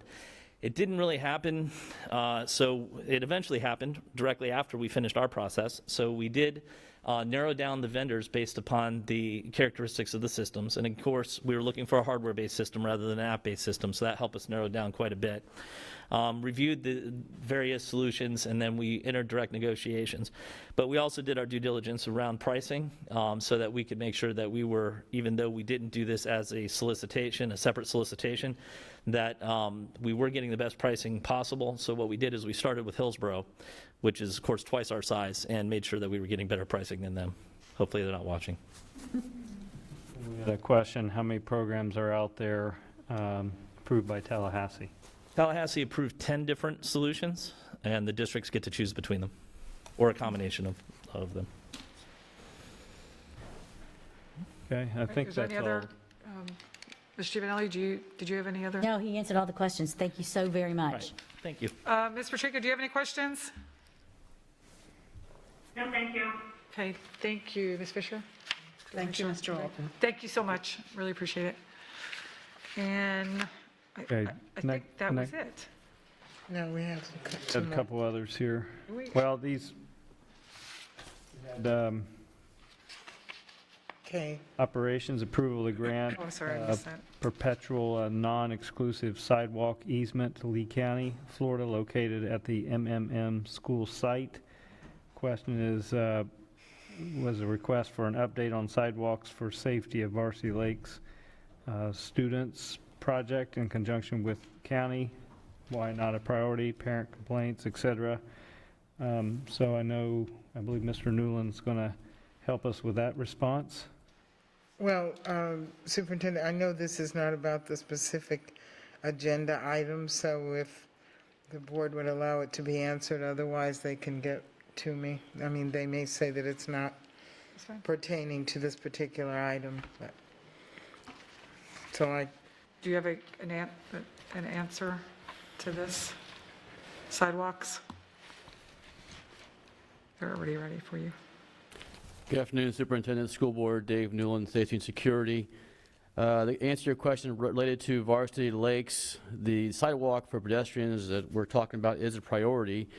We've been out there several times, several different departments of the organization between Safety and Security, Maintenance and Operations, and Engineering to look at the feasibility of different options in that area. We have 4 separate options right now we are looking at for that location to see what is the best alternative right now.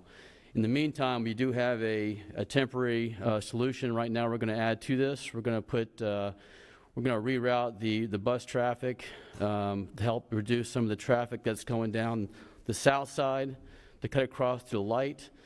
And then we're going to add some, we're looking to also add some, a barrier, basically, a traffic barrier where the current pedestrians walk when they leave school now on the north side, between that and the they're drop-off. leaving or coming? When they're leaving. Because, the concern there for me is the canal. And there's some areas where there's erosion, and it's like this much space between the road and the canal. Yes, that's our concern as well. That's why we're looking at the 4 different options right now for the best possibility. And for right now, we would definitely want to give them a temporary for now until we get the final solution. So we've been out there. In fact, we were out there last week again to review the best permanent solution. But in the meantime, we want to establish a barrier at least between the walkers leaving the school and the cars coming in, also with sign notification as well. That is a walk area, which would be on the south side of the roadway, in between that and the canal bank. Okay. I mean, Then we'll come back with the final solution. Such a tight road. It just really needs to be a priority, or to put something on those areas where it's eroding. I just hate to see, it seems as though, I think the lights have been hit twice on that right side coming in. It's like traffic is veering over there instead of the other way, but it's an accident, very high potential. No, we agree, absolutely. That's why this is a priority, and we want to make sure we choose the best solution as a permanent fix to this. Okay. Thank you. Thank you. Okay, the last item, approval of the Phase 1 pre-construction budget estimate for Riverdale High School. The question is, please provide all board members with the information provided to the architects for the RFQ meeting. So, i.e. details given to companies prior to submitting their bid. My understanding is that Procurement and Business Services has emailed Ms. Stillwell and Ms. Schaefer to share that requested information with the board in an update. Okay, and that was my question. I know that you can access it on whatever that site is, I forget now, Blue something, but if they could just provide it, that would be excellent. Okay. Thank you. And I think that's, Madam Chair, I believe that's all our questions today. Thank you, Dr. Atkins. Ms. Fisher? I just had one comment I was going to send in, but I didn't ahead of time. Having visited Riverdale High School several times and seeing the need, I am really excited that this renovation is starting. Thank you. Thank you, Ms. Fisher. Okay, where am I? So we are down to the end, good of the order. Ms. Giovanelli, do you have anything for good of the order? I have none. Ms. Fisher? None right now. Ms. Patrica? No, thank you. Thank you. Ms. Gittens? No, thank you. Ms. Vaughn? I do not have any. Thank you. And Ms. Morgan? Well, I have to say, my internet has been out for the last 36 hours, and so I wasn't able to send to you all something I wrote up for good of the order, which is that I think we need a protocol adjustment or protocol. Can you talk in the mic? I think we need a new protocol for using the district's communications outlets by individual board members.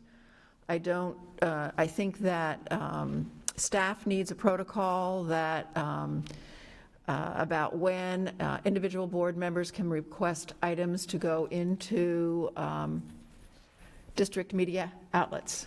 So that's just something I'm going to ask. And it's just, I'm just bringing it up now, but I am going to ask at a future date that we agree to direct the superintendent and the board attorney to draft a protocol to that effect. Could you Explain Yeah, that a I little was bit, just going to 'cause say, I'm can you like- elaborate? Because I'm not Well, sure sure. what. It's, sometimes board members go to the, well, it's actually specifically to the communications department, go to the communications department and ask that something go out. And in fact, things have gone out without the awareness of the superintendent or staff. And so it's, I just think it's important for the protection of the people in communications that there be a protocol so that that doesn't happen. And I'm not going to be any more specific than that. Okay. But I think it is a problem. And that's something we will put on our list, so that way we can have that conversation. Great, thank you. We'll definitely do that. I have nothing for good of the order. Ms. Dupree Bruno? Do you have anything for? I don't have anything, thank you. Thank you. Dr. Atkins? Not at this time, thank you. Thank you. So seeing no other business at this time, we will adjourn this meeting, and we will return again at 6 o'clock for our briefing on the Student Code of Conduct. Thank you.